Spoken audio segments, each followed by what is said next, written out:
నమస్కారం friends. So నేను పెట్టినటువంటి టైటిల్ ప్రకారం ఇది నిజామాబాద్ జిల్లాలో Riyaz the encounter, rowdy sheeter Riyaz the encounter అయింది. సో అట్లా మరి రాష్ట్రంలో ఉన్న రౌడీ షీటర్లు ఎంతమంది ఉండి ఉంటారు?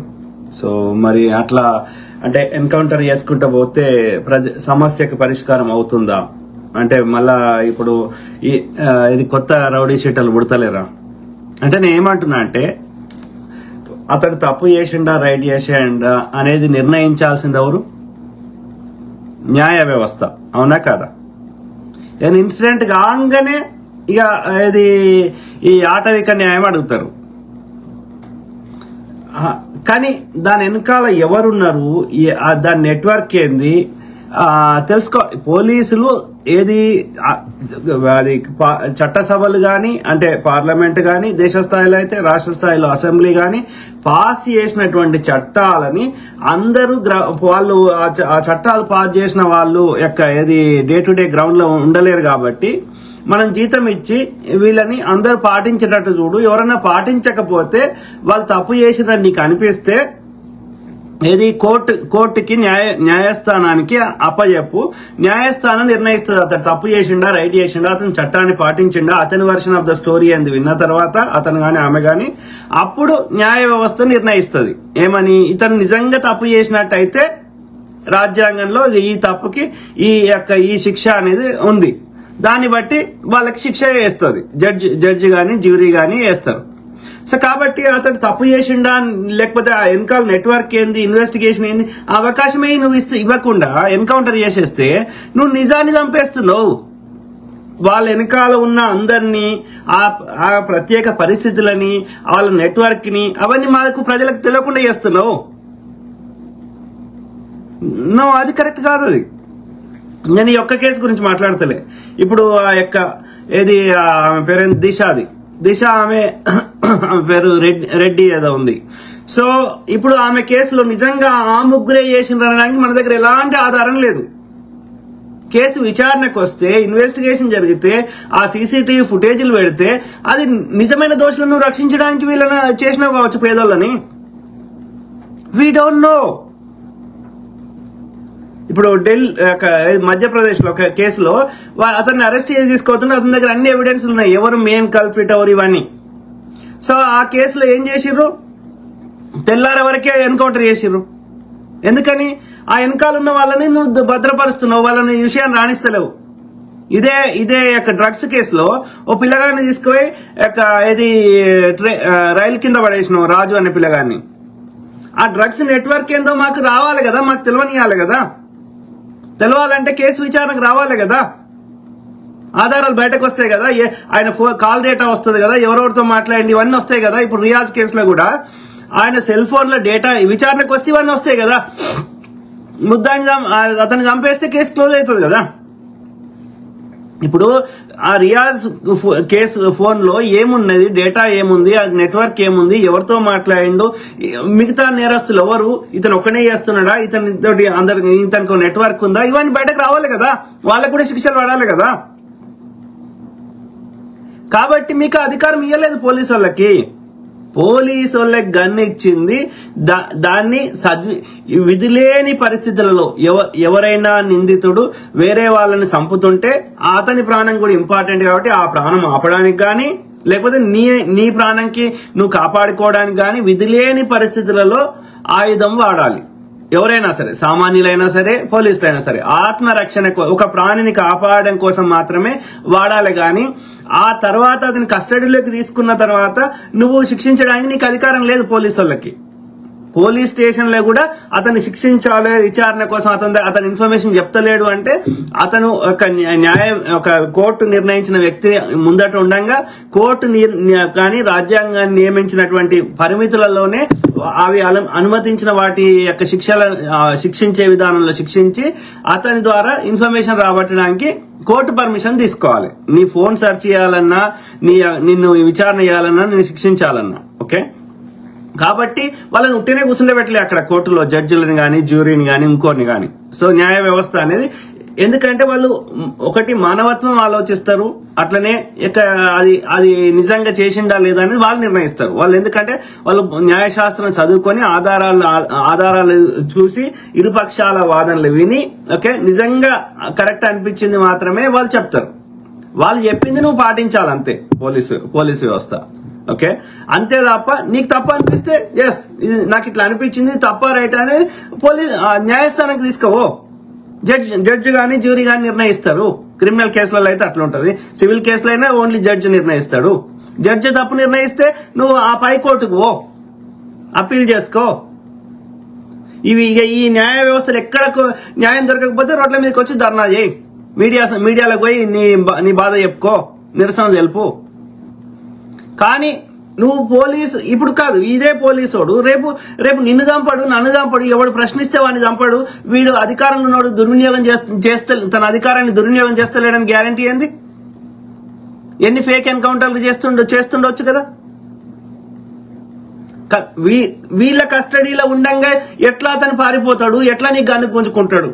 అంటే నువ్వు అసలు పోలీసోనే చంపుతుంటే మరి పోలీసోడు మా ప్రాణాలు కాపాడడానికి నీ గన్ను ఇచ్చి నీకిస్తే నీ ప్రాణమే నువ్వు కాపాడుకోలేకపోతే ఇక మా ప్రాణం ఎట్లా కాపాడుతావు నువ్వు? అంటే నువ్వు పోలీసు యొక్క జాబ్ పనికిరావు, అవునా కాదా?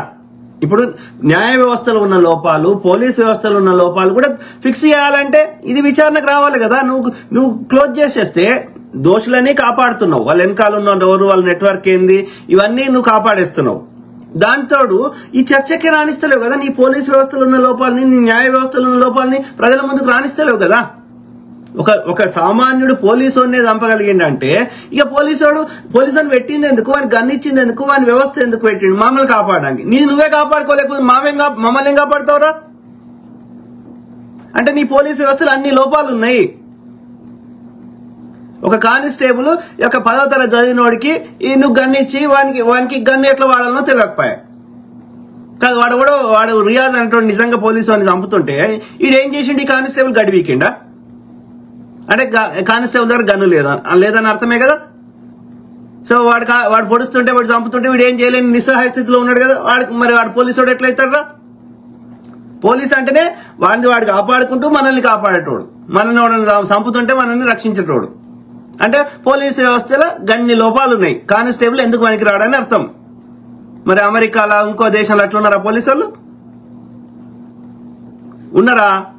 ఏ పోలీసు అంటే ప్రతి పోలీసు దగ్గర 3-4 గన్నులు ఉంటాయా? చాకులు, గన్నులు, టార్చ్ లైట్లు, అనేక వ్యవస్థలు ఉండయా? అతను చంపుతుంటే గడివి కూడా కూర్చున్నాడా? కాబట్టి ఇవన్నీ చర్చకు రావాలి. పోలీసు వ్యవస్థను పటిష్టం చేయడానికి నువ్వు మాకు చర్చ ఉండాలి. పోలీసు వ్యవస్థలో వాడు కాపాడుకునే శక్తి ఉంటేనే వాడు మనల్ని కాపాడుతాడు. కాబట్టి పోలీసు వ్యవస్థలో లోపాలు ఫిక్స్ చేయడానికి నువ్వు ఈ అవకాశం ఉంటది. నువ్వు కస్టడీలోకి తీసుకున్నాక కస్టడీలో వాడు ఎట్లా నీ మీదకి వస్తుంటే నువ్వు అప్పుడు మళ్ళా నువ్వెందుకు గడ్డి వీకినావా? False story, false narrative. ఒకసారి నీకు కస్టడీలోకి తీసుకున్నాక వానికి బేడీలు వేస్తావు, వానికి కాళ్ళకి కడతావు, వాడిని ప్రత్యేక సెల్లో పెడతావు. నీకు ఇక వాడు నేను ఎక్కడి నుంచి వచ్చి నిన్ను దాడి చేస్తాడు? ఎట్లా చేస్తాడు చెప్పండి? ఫేక్ ఎన్కౌంటర్స్ ప్రతిదీ పోలీసులు చేసిన నక్సలైట్లతో ఎక్కడన్నా అడవిలో వాళ్ళు కొట్లాడుకునేటప్పుడు ఏమన్నా జరగవచ్చు 1-2 కేసులు ఎన్కౌంటర్లు కానీ. ఎందుకంటే వాళ్ళ దగ్గర గన్నులు ఉంటాయి, వీళ్ళ దగ్గర గన్నులు ఉంటాయి. వాళ్ళని పట్టుకునే ప్రయత్నం చేసినప్పుడు వాళ్ళు కాల్చవచ్చు. అడవిలో ఏమన్నా మావోయిస్టులతోటి, నక్సలైట్లతోటి ఎన్కౌంటర్లు రియల్ కావచ్చు. కానీ మిగిలిన 99% అన్ని వీళ్ళ కస్టడీలోకి వచ్చినాక అంటారు చూసినావా, వాళ్ళని ఏమంటారు? తీసుకుపోతారు ఊరవతలకి. తీసుకుపోయి అరే ఉరుకుపోరా అంటారు, ఏమన్నా అంటారు. వాడు ఉరుకుతుంటే వీడు కాలుస్తాడు. వాడు నిరాయుధుడు ఉన్నాడు, వానికి బేడీలు ఉన్నాయి, అన్ని ఉన్నాక నీకు ఒకసారి కస్టడీలో తీసుకున్నాక నీకు బయటకు నీ జైల్లో సెల్ ఉన్నంత సేపు నీకు బేడీలు వేయరు. ఒకసారి సెల్లోకి వెళ్ళి బయటకు వచ్చినాక కంపల్సరీ నీకు కాళ్ళకి చేళ్ళకి బేడీలు వేసినాకనే బయటకు తీసుకొస్తారు. అది హాస్పిటల్ తీసుకురాని, ఎక్కడికైనా తీసుకురాని. ఎందుకంటే నువ్వేమైనా చేసే అవకాశం ఉంటుందని. కాబట్టి వాడు నీ కస్టడీలో ఉండంగా నిన్నెట్లా చంపుతాడు వాడు? అంటే అంత బలహీనంగా ఉందా పోలీస్ వ్యవస్థ?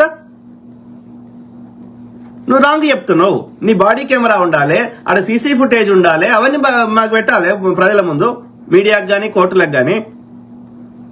పోలీసులకి ఎవరిని కొట్టే అధికారం, చంపే అధికారం లేదు. అరెస్ట్ తప్పు చేసిండు అనిపిస్తే చిన్న నేరం అయితే ఏది నువ్వు నోటీస్ ఇచ్చి కోర్టుకు అటెండ్ కావని చెప్పొచ్చు, ఎఫ్ఐఆర్ రాయొచ్చు. లేదు పెద్ద కేసు అయితే అరెస్ట్ చేసి రిమాండ్ లో పెట్టొచ్చు, కేసు విచారణకి ఛార్జ్ షీట్ ఫైల్ చేసి కోర్టుకి సబ్మిట్ చేయొచ్చు, కోర్టు నిర్ణయిస్తుంది. ఓకే, చిన్న చిన్న కేసులకైతేనేమో బెయిల్ ఇస్తారు. రిపీటెడ్ అఫెన్స్, క్రిమినల్ అఫెన్సెస్ కి, పెద్ద కేసులకైతే ఇమ్మీడియట్ గా బెయిల్ రాదు. కొన్ని ప్రత్యేక పరిస్థితుల్లో కేసు ఒక విత్ ఇన్ 3 months 6 months లోపల విచారణ జరగాలి. కానీ జరగకుండా 5 ఏళ్ళు 10 ఏళ్ళు జరుగుతున్నప్పుడు 5 ఏళ్ళు 10 ఏళ్ళు అతడు దోషి అని నిర్ధారించక ముందే, కన్విక్షన్ కాకముందే సో అతనికి శిక్ష ఈ కేవలం జైల్లో పెట్టడం తప్పు కాబట్టి. ఎందుకంటే అతను దోషి అని నిర్ధారించినాక, న్యాయ వ్యవస్థ చెప్పినాక ఎస్ అతనికి శిక్ష ప్రకారం రాజ్యాంగంలో ఏం రాస్తే దాని ప్రకారం ఇలాంటి శిక్షకి ఏది ఫస్ట్ డిగ్రీయా సెకండ్ డిగ్రీయా దాన్ని బట్టి A1 A2 దాన్ని బట్టి శిక్షలు ఉంటాయి. దాన్ని గౌరవించాలి తీర్పు వచ్చిన తర్వాత. తీర్పు రాకముందు వరకు, అతను దోషి అని నిర్ధారించినంత వరకు, అతను కన్విక్టెడ్ కానంత వరకు, అక్యూజ్డ్ అంటే కేవలం ముద్దాయి మాత్రమే, నేరం ఆరోపించబడిన వాడు మాత్రమే, అంటే నేరం నిర్ధారణ అయిపోయి కన్విక్ట్ అయ్యేదాకా అతను నిర్దోషే. దోషి అని న్యాయస్థానం తీర్పు చెప్పేదాకా అతను నిర్దోషే. అయితే అది తొందర చెప్తే ఒక 6 months లోపల చెప్పిండ్రు అనుకో, ఆ తీర్పు ట్రయల్ అయిపోయి తీర్పు వచ్చింది అనుకో, అది అప్పుడు ఆ యొక్క తీర్పు ప్రకారం అతను నిర్దోషి అయితే విడుదలవుతాడు. దోషి అయితే అతని దోషి ప్రకారం 3 ఏళ్ళ 5 ఏళ్ళ 10 ఏళ్ళ 50 ఏళ్ళ యావజ్జీవమా లేకపోతే ఉరి శిక్షణ, ఆ శిక్షను బట్టి ఉంటది. కానీ నువ్వు కేసే 5 ఏళ్ళు 10 ఏళ్ళు చేస్తే ఒక నిర్దోషిని నువ్వు అనవసరంగా జైల్లో పెడుతున్నావు కదా. సో అతని కాలాన్ని వృధా చేస్తున్నావు కాబట్టి అది న్యాయ వ్యవస్థలో ఉన్న లోపం కాబట్టి అందుకని బెయిల్ ఇచ్చే అవకాశాలు ఉంటాయి. కాబట్టి నువ్వు కేసు న్యాయ వ్యవస్థలో ఉన్న లోపాన్ని కూడా సరిదిద్దాలి. అప్పుడు కేసు అన్నేళ్ళు ఎందుకు పొడిగిస్తున్నావు? Within 1 year 2 years 3 years లోపల కేసు ట్రయల్ అయిపోవాలి. విచారణ అన్ని రోజులు జరిగితే ఇక వాడి జీవితమే అయిపోయినాక నువ్వెప్పుడు శిక్ష చేస్తావు? చచ్చిపోయిన వాళ్ళకి శిక్ష చేస్తావా? అంటే వాడు ఒకవేళ 20 ఏళ్ళు నువ్వు జైలు ఉన్నాక వాడు నిర్దోషం తేలిండు అనుకో, 20 ఏళ్ళు వాడి జీవితాన్ని నాశనం చేసినాడువే కదా. కాబట్టి నువ్వు ట్రయల్ తొందర చేయి. విత్ ఇన్ 1 ఇప్పుడు అందరు ముందటగా ఆధారాలు ఉన్నాయి. ఏది హరీష్ రావు చేయించిండు, ఆడ భార్యాభర్తలు ఇద్దరు న్యాయవాదులనే చంపిర్రాలు. ఎందుకని? భూముల కబ్జాల విషయంలో. ఈ హరీష్ రావు అనేటోడు బీఆర్ఎస్ వాళ్ళు అందరు భూములు కబ్జా పెడుతుంటే ఆయన కేసులు వేసాడు. మొన్న రాజలింగం అనేట ఆయన్ని భూపాలపల్లిలో నడి రోడ్డు మీద చంపిర్రు. మనకు ఆధారాలు ఉన్నాయి, అన్ని ఉన్నాయి. కేసు విచారణకు రాదే. ఈ న్యాయ వ్యవస్థలోని లోపాల మీద కొట్లాడరు. అగ్రకులాలు చేసిన ఒక్కని మీద ఎలాంటి ఎన్కౌంటర్లు జరిగాయి, ఎలాంటి శిక్షలు పడాయి. ఎందుకంటే అన్ని వ్యవస్థల్లో రాజకీయ నాయకులు అగ్రకులాడే ఉన్నాడు, నిర్ణయం చేస్తాడు అన్ని పార్టీలలో. ఆ యొక్క జడ్జిలు మళ్ళీ అగ్రకులం వాడే ఉన్నాడు. మీరు ఎన్కౌంటర్లలో చూడండి ఎవరు చేస్తారు? మళ్ళా గదే బీసీ ఎస్సీ ఎస్టీలు, లేదంటే ఆ యొక్క కన్వర్టెడ్ అయినటువంటి బీసీలు ఎస్సీలు ఎస్టీలే. ముస్లింలైనా అదే పరిస్థితి, క్రిస్టియన్లైనా అదే పరిస్థితి, సిక్కులైనా అదే పరిస్థితి. అంటే ఎండ్ ఆఫ్ ద డే నేరం చేయకుండా అగ్రకులం ఓడి చేసినా ఎవడు చేసినా శిక్షలు పడుతుంది మాత్రం మళ్ళా బీసీ ఎస్సీ ఎస్టీలకే. అధికారము పదవులు అనుభవిస్తుంది, నేరాలు చేస్తుంది, మళ్ళా దర్జా లెక్క ఉంటుంది మళ్ళా వాళ్ళే. వాడు ఏది అక్కడ నేరం ఆర్మూర్ ఎమ్మెల్యే జీవన్ రెడ్డి వాడు అక్కడ దుబాయ్ లో చేయాల్సిన నేరాలని చేసి అక్కడ కఠిన శిక్షలు పడతాయని తెలిసి పారిపోయి ఇక్కడికి వచ్చి అక్కడ వాళ్ళు ఇద్దరు దళితుల దగ్గర ఏది డీల్ చేసుకొని వాళ్ళిద్దరి దగ్గర చెరొక కోటి ఇచ్చి మళ్ళీ లాస్ట్ కి ఏం చేసిండు, వాళ్ళ ఆటోలో పోతుంటే ట్రాక్టర్ గుద్ది చంపించి యాక్సిడెంట్ అని కేసు క్లోజ్ చేశారు. ఎందుకని? ఆడ ముఖ్యమంత్రి నీ ఓడే ఉన్నాడు, అగ్రకులపోడే, నువ్వు అగ్రకులపోడివే. తర్వాత ఏది పోలీసు వాళ్ళు అగ్రకులపోలే. శిక్ష పడ్డదవరికి దళితులకి. సో ఇలాంటి కల్చర్ని ఎంకరేజ్ చేస్తే రేపు నిన్ను ఎన్కౌంటర్ చేయొచ్చు, నన్ను ఎన్కౌంటర్ చేయొచ్చు, రేపు ఎవరినైనా బీసీ ఎస్సీ ఎస్టీలని ఎన్కౌంటర్ చేయొచ్చు, సామాజిక కార్యకర్తల్ని యొక్క ప్రతిపక్ష నేతల్ని ఎవరైనా ఎన్కౌంటర్ చేయొచ్చు. ఎవడిచ్చిండు నీకు అధికారం? నీ గన్న ఓడిచ్చిండు, నీకు జీతం ఓడిస్తున్నాడు. మేము రేవంత్ రెడ్డి కాదు, మోడీ కాదు, అంతకుముందు కేసీఆర్ కాదు, ఇంకో అవలనా కొడుకు కాదు, జడ్జి కాదు నీకు జీతం ఇస్తుంది. జడ్జి కూడా పబ్లిక్ సర్వెంటే, పోలీసు కూడా పబ్లిక్ సర్వెంటే, రాజకీయ నాయకుడు కూడా పబ్లిక్ సర్వెంటే.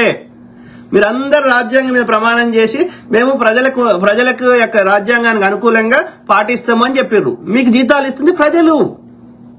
ప్రజలు వాళ్ళు యొక్క పొద్దంతా పనిచేసి వాళ్ళకి ప్రతి వస్తువు మీద ట్యాక్సీలు కట్టి, పెట్రోల్ పోయించుకుంటే దాని మీద ట్యాక్స్ కట్టి, ఇంకా జిఎస్టీలు కట్టి, అనేక గర్పట్టి కట్టి, అనేక 100 రకాల ట్యాక్సీలు ఎందుకు కడుతుర్రు? నీకు టోపీ కొనిస్తుంది ప్రజలు, నీకు గన్ను కొనిచ్చింది ప్రజలు, నీకు రాజకీయ నాయకుడికి జీతం ఇస్తుంది ప్రజలు, ఇంకోటికి ఈ యొక్క అధికారులకు జీతం ఇస్తుంది ప్రజలు. వాళ్ళ కష్టార్జితం, వాళ్ళ చెమటని నీకు ఎందుకు ఇస్తుర్రు? వాళ్ళని కాపాడడానికి, వాళ్ళకి మంచి సుపరిపాలన అందించడానికి, వాళ్ళ బతుకులు మార్చడానికి, వాళ్ళ పిల్లలకి ఉద్యోగాలు ఇవ్వడానికి, ఎవరి క్వాలిఫికేషన్ తగ్గట్టుగా వాళ్ళకి పని చూపెట్టడానికి, వాళ్ళ బతుకులు మార్చడానికి, వాళ్ళకి చిల్లర ఇచ్చి మిగతా దోసుకొని వాళ్ళ బతుకులతో ఆడుకుంటే వాళ్ళు ఇచ్చిన గన్నుతో వాళ్ళని చంపుతా అంటే, ఇప్పుడు ఈ కేసులో, రియాజ్ కేసులో నిజంగానే అతను నేరం చేసిండు. మరి 60 నేరాలు చేస్తుంటే రిపీటెడ్ అఫెన్స్ కింద ఉన్నప్పుడు అతను జైలుకి ఎట్లా బయటకు వస్తాడు? వాటి మీద ఎందుకు విచారణ జరగదు? ఎందుకు దోషులకు శిక్షలు పడాయి? అంటే అది పోలీసు వ్యవస్థ లోపం కాదా? అది న్యాయ వ్యవస్థ లోపం కాదా? ఎట్లా వస్తుంది బెయిల్? ఎట్లా వస్తుంది? రిపీటెడ్ అఫెన్స్ రాదు కదా, మర్డర్ కేసులకు బెయిల్ రాదు కదా, రైట్? రాకూడదు కదా. అది న్యాయ వ్యవస్థ. మరి 60 కేసులకి ఏమైంది? ఆ కేసులు ఎందుకు పెండింగ్లు ఉంటున్నాయి సంవత్సరాలు? వాటికి ఎందుకు విచారణ జరుగుతలేదు? వాటికి ఎందుకు శిక్షలు పడతలేవు? శిక్షలు పడడానికి అతను ఎట్లా రాగలుగుతాడు? శిక్షాకాలం అయిపోయినాక రాగలుగుతాడు, కానీ శిక్ష అంత పెద్ద అంటే అతను అంత పెద్ద నేరం చేయలేదు అని అర్థం. బెయిల్ వచ్చింది అంటే అతను అంత పెద్ద నేరం చేయలేదు అని అర్థం. దొంగతనం కేసులు, పెట్టి కేసులు, అది బెయిల్ వచ్చిందంటే అతను క్లీన్ చీట్ ఉన్నట్టు కాదు, కేసు క్లోజ్ అయినట్టు కాదు. కేసు విచారణలో ఉంది, కోర్టు పిలిచినప్పుడు అటెండ్ కావాలి, న్యాయవాదిని పెట్టుకోవాలి, తన తరపు వాదనలు వినిపించాలి. కాబట్టి అతను స్టిల్ అక్యూజ్డే, బయట ఉన్న లోపల ఉన్న అక్యూజ్డే. చిన్న నేరాలకు బెయిల్ వస్తుంది, పెద్ద నేరాలకు రాదు. ఎందుకంటే పెద్ద నేరాలకి వీడు రిపీటెడ్ చేస్తే మళ్ళా బయటకు ఉంటే మళ్ళీ చేసే అవకాశం ఉంటుంది కాబట్టి బెయిల్ ఇవ్వరు. మర్డర్ కేసులు అట్లాంటి పెద్ద చేస్తే మళ్ళీ బయటకు వస్తే మళ్ళీ చేసే అవకాశం ఉంటుంది కాబట్టి ఇయ్యరు. ఆర్థిక నేరాలు పెద్ద చేస్తే మళ్ళీ బయట ఉంటే చేస్తాడు కాబట్టి ఇయ్యరు. ఏదైనా పెద్ద అఫెన్స్ ఉంది, ఉపా చట్టాలు, ఇంకో చట్టాలు, ఏదైతే మళ్ళీ బయటకు వస్తే మళ్ళీ చేసే అవకాశం ఉంటది అనిపిస్తే బెయిల్ ఇవ్వరు. కానీ తెలిసో తెలియకో ఒక ప్రత్యేక పరిస్థితుల్లో చిన్న ఏదైనా జరిగింటే, చిన్న నేరాలు, దొంగతనము ఇంకోటి జరిగింటే బెయిల్ ఇస్తారు. That does not mean bail ఇచ్చిండ్రంటే నువ్వు క్లీన్ చీట్ ఉన్నావు, నువ్వు ఇక నీ మీద ఏమి నువ్వు నేరం చేసినట్టు కాదని అర్థం కాదు. కేసు విచారణలో ఉంది, నువ్వు కోర్టు పిలిచినాడు పోవాలి, నువ్వు ఒక దేశం విడిచి వేరే దేశానికి పోలేవు, అనేక కండిషన్లు పెట్టి బెయిల్ ఇస్తారు. ఉంటేనే బెయిల్ ఇయ్యరు. బెయిల్ ఇచ్చిండ్రంటే ఇక అయిపోయింది, వాళ్ళు ఇక నేరం చేసినారు కాదు అని అర్థం కాదు, వాళ్ళు నిర్దోషాన్ని కాదు. నేరం దోషి అని నిరూపించేదాకా అతను నిర్దోషే. కానీ కేసు ఆరోపించబడ్డది కాబట్టి, నువ్వు అక్యూజ్ ఉన్నావు కాబట్టి, సివియర్ కేసులు అయితే మళ్ళీ రిపీట్ చేస్తే నష్టం ఎక్కువ జరుగుతుంది కాబట్టి బెయిల్ ఇవ్వరు. ఓకే, జైల్లో ఉన్నంత మాత్రం దోషాన్ని కాదు. ఒకటే గుర్తుపెట్టుకోండి, దోషి ఎప్పుడైతాడంటే కోర్టు ఫైనల్ తీర్పు ఇచ్చిన తర్వాత, అంతవరకు దాకా దోషి కాదు. ఓకే, కొన్ని కేసులకు బెయిల్ వస్తుంది, కొన్ని కేసులకు రాదు. విచారణని ప్రభావితం చేస్తావు, లేకపోతే మళ్ళీ నేరం చేస్తావు అంటే బెయిల్ ఇవ్వరు, లేకపోతే బెయిల్ ఇస్తారు. అది కూడా కండిషనల్ బెయిలే ఇస్తారు. దానికి 100 కండిషన్లు పెట్టి, ఇంకా పెద్ద వాటికైతే చాలా, ఇప్పుడు అమెరికాలో అయితే $1 మిలియన్ అట్లా పెడతారు. $1 మిలియన్ కట్టుకునే సామర్థ్యం ఉండదు కాబట్టి వాడికి రావాలన్నా రాలేడు. ఇక అర్థమైందా? కానీ ఏది ఏమైనా నేను చెప్పదలుచుకుంది ఏంటంటే, న్యాయ వ్యవస్థకి దానికి ఒక పద్ధతి ఉంది, దానికి ఒక ప్రొసీజర్ ఉంది. ఎందుకంటే విచారణ జరిగినప్పుడు అతని వాదన వింటారు, అందులో ఆధారాలు సేకరిస్తారు, వాళ్ళ వెనకాల ఎవరు ఉన్నారు, వాళ్ళ ఫోన్ డేటా ఏంది, వాళ్ళ యొక్క ఫోరెన్సిక్ డేటా ఏంది, అన్ని విషయాలు బయటకు వస్తాయి నేరానికి సంబంధించినవి. వచ్చినప్పుడు వీడే కాదు, వీని వెనకాల ఉన్న 100,000 మందికి శిక్షలు పడే అవకాశం ఉంటుంది. అర్థమైందా? అట్లనే పోలీసు వ్యవస్థలో, న్యాయ వ్యవస్థలో లోపాలు సరిదిద్దే అవకాశం ఉంటుంది. కాబట్టి మనము ఒక సమస్య గురించి పోరాడినప్పుడు దానికి కాంక్రీట్ గా ఉండాలి. ఇప్పుడు ఇతను ఒక్కరిని చంపితే రేపు ఇంకోరు ఏరని, ఇప్పుడు ఇతని వెనకాల ఉన్న నెట్వర్క్ ఉన్న వాళ్ళు ఈ రివెంజ్ తీసుకోరని గ్యారంటీ ఏంది? రేపు వేరే వాళ్ళు చేయరని గ్యారంటీ ఏంది?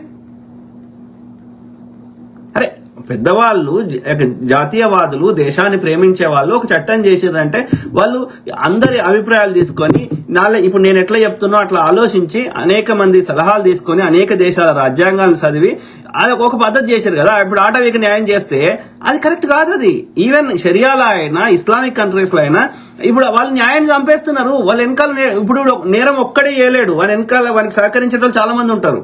వాళ్ళందరినీ కూడా శిక్షలు పడాలి కదా. వాళ్ళు సహకరించింది కూడా తప్పే కదా.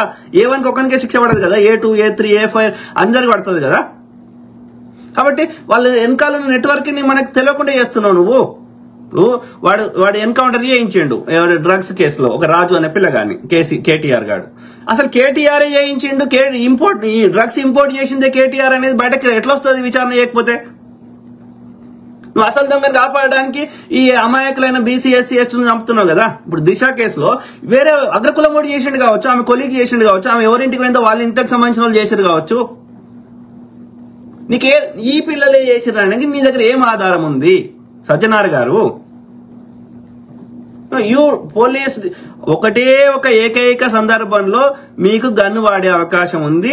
ఏంది అంటే ఆ వ్యక్తి వేరే వాళ్ళని చంపుతుంటే ఆ వేరే వాళ్ళ వ్యక్తి ప్రాణం ఇంపార్టెంట్ కాబట్టి ఇప్పుడు ఎవడో రోడ్డు మీద గొడ్డలతో నరుకుతున్నాడు.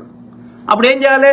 నువ్వు పోవాలి, వాని ఆపురా, గొడ్డలు కింద వారే అని చెప్పాలి. ఆయన అయినకపోతే కాల్వాలి, ఎందుకంటే ఆ కింద వాని ప్రాణం పోతుంది కాబట్టి. సేమ్ థింగ్ వాడు అంటే వేరే వాడిని ఫిజికల్ గా అటాక్ చేస్తుంటే నిన్ను గాని వేరే వాళ్ళని గాని ఆ ఎదుటి వ్యక్తి ప్రాణం కాపాడడానికి మాత్రమే వాడి గన్ను కింద పడేయమని చెప్పినా, ఆయుధం కింద పడేయమని చెప్పినా వాడు వినకపోతే విధిలేని పరిస్థితులలో మాత్రమే ఆ ఒక ప్రాణిని కాపాడడానికి మాత్రమే నువ్వు గన్ను వాడాలి. మిగిలిన ఏ సందర్భంలో కూడా నీకు కొట్టే శిక్షించే అధికారము ఇంకేది లేదు. నువ్వు విచారణలో భాగంగా నిజాన్ని రాబట్టడానికి శిక్షించడం కూడా కోర్టు పరిమించిన మానవీయ కోణంలో కోర్టు అనుమతితోటి కోర్టు యొక్క వ్యక్తి ముందటుండగా కోర్టు అతని ప్రాణం పోకుండా ఎంతవరకు శిక్షిస్తే నిజం వస్తుందో దానికి కూడా స్పెషల్ పర్మిషన్ తీసుకొని చేయాల్సి ఉంటది. నీ ఫోన్ కూడా ఆ పోలీసోడు వాని ఇష్టం ఉన్నట్టు చేయడానికి ఉండదు, దానికి కూడా జడ్జి పర్మిషన్ తీసుకోవాలి. అంటే బలమైన కారణం లేకుండా నీ ఫోన్ గానీ నీ ఇంట్లో వచ్చి సెర్చ్ చేయడం గానీ నిన్ను అరెస్ట్ చేయడం గానీ ఏది కూడా పోలీసుడు వాని ఇష్టం ఉన్నట్టు చేయడానికి లేదు. అంటే ఇక్కడ ఏం అర్థమవుతుంది? పోలీసునికి అంత దిమాక్ లేదు. ఓకే, వానికి ఉన్న లిమిటెడ్ దిమాక్ తోటి వాడు చేయగలుగుతాడో లేదో, వానికి చట్టాల గురించి అంత డీప్ అనాలిసిస్ లేకపోవచ్చు న్యాయం గురించి. కాబట్టి వానికి అనిపించింది వాడు వానికి ఒకటే ఆ నేరాన్ని వానికి నేరం అనిపించినప్పుడు దాన్ని ప్రివెంట్ చేయడానికి టెంపరీగా అరెస్ట్ చేసే అధికారం ఉంది, కానీ మిగతా ఏ డెసిషన్ మేకింగ్ లో పోలీసునికి లేదు. ఏం చేయాలన్నా కోర్టు చెప్పాల్సిందే. ఎందుకంటే వాళ్ళు న్యాయశాస్త్రాన్ని రాజ్యాంగాన్ని అవుపోసన పట్టినరు, చట్టాల గురించి పూర్తి అవగాహన ఉంది. అందులో కూడా సీనియర్ 20-30 ఏళ్ళు ఏది అనేక కేసుల అనుభవం ఉండి ఈ యొక్క న్యాయ వ్యవస్థ గురించి పూర్తి అవగాహన ఉన్న వ్యక్తులే ఆ జడ్జిగా అవుతారు. కాబట్టి ఓకే, జడ్జి ఇష్టం ఉన్నట్టు ఇరుపక్షాల వాదనలు విని మానవీయ కోణంలో ఆలోచించి రాజ్యాంగాన్ని దృష్టిలో పెట్టుకుని అతనిలో మార్పు వచ్చే విధంగా ఉండే విధంగా చట్టాలు శిక్షలు వేస్తారు, కానీ అతను సావాలే అనే ఒక ప్రతిక్షాలతోటి వాళ్ళు కోర్టులు తీర్పు ఇయ్యరు. ఓకే, సో కాబట్టి అవన్నీ కన్సిడర్ తీసుకోవాలి. ఎందుకంటే ఆ నేరస్తుడు ఎందుకు అయిండు, అతని కారణాలు ఏంది, what is the root cause, అతనికి కూడా ఫ్యామిలీ మెంబర్స్ ఉంటారు, ఇవన్నీ ఆలోచిస్తారు. కాబట్టి మొత్తం ఒక వ్యవస్థను పెట్టింది ఒక మంచి ఉద్దేశంతో. కాబట్టి నేను అతన్ని 1% సమర్థిస్తలేను, కానీ మనకు ఒక ఏర్పరచుకున్న వ్యవస్థని గౌరవిద్దామంటున్నా అంతే. ఎస్, న్యాయస్థానంలో పోరాడితే ఎస్ అతన్ని బెయిల్ ఎందుకు ఇచ్చిర్రు? మరి అది తప్పు కదా మీది. ఇప్పుడు రేపు ఇట్లాంటి కేసులకు ఎన్నిటికి బెయిల్ ఇస్తున్నారు మీరు? అంటే మీరు అతని దగ్గర డబ్బు తీసుకొని గడ్డి తిని బెయిల్ ఇచ్చిర్రా? మరి ఈ ప్రవర్తన మార్చుకోవద్దా? 60 నేరాలు చేసిన వానికి ఎట్లా బెయిల్ వచ్చింది? అంటే దొంగలు పోలీసులలో కూడా ఉన్నారు, దొంగలు కోర్టులలో కూడా ఉన్నారు అర్థమే కదా. మరి ఈ దొంగల్ని కదా శిక్షించాల్సింది. ఆలోచించండి మిత్రులారా. కానీ ఏది ఏమైనా నేను గమనించింది అయితే ఎక్కడ పోయినా ఓకే, ఆ వెనకాలండి చేయించేటోళ్ళేమో వేరే ఉన్నారు, సుఖాన్ని అనుభవించిన వాళ్ళు, సంపద అనుభవించే వాళ్ళు, పదవులు అనుభవించే వాళ్ళు అగ్రకులాల వాళ్ళు ఉన్నారు, జనరల్ కేటగిరీ కింద మొత్తం పదవులు తీసుకునే వారు అగ్రకులాల వాళ్ళు ఉన్నారు. కానీ ప్రతి చోట శిక్షలు పడుతుంది, శ్రమ దోపిడీ జరుగుతుంది, అన్ని రకాలుగా దోషులని ఒక ఫాల్స్ ప్రాపగండా, ఏమంటారు, ఒక వాళ్ళ వ్యక్తిత్వ హననము, క్యారెక్టర్ అసాసినేషన్, లేకపోతే వాళ్ళని అసాసినేషన్ జరుగుతుంది మాత్రం ఎక్కడ పోయినా బీసీ ఎస్సీ ఎస్టీలే, ఏ కులమైనా ఏ మతమైనా. నో ఇది కరెక్ట్ కాదు.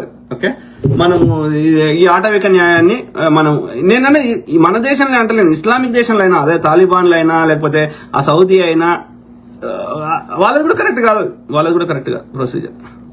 ఓకే, మీ కామెంట్స్ చదువు.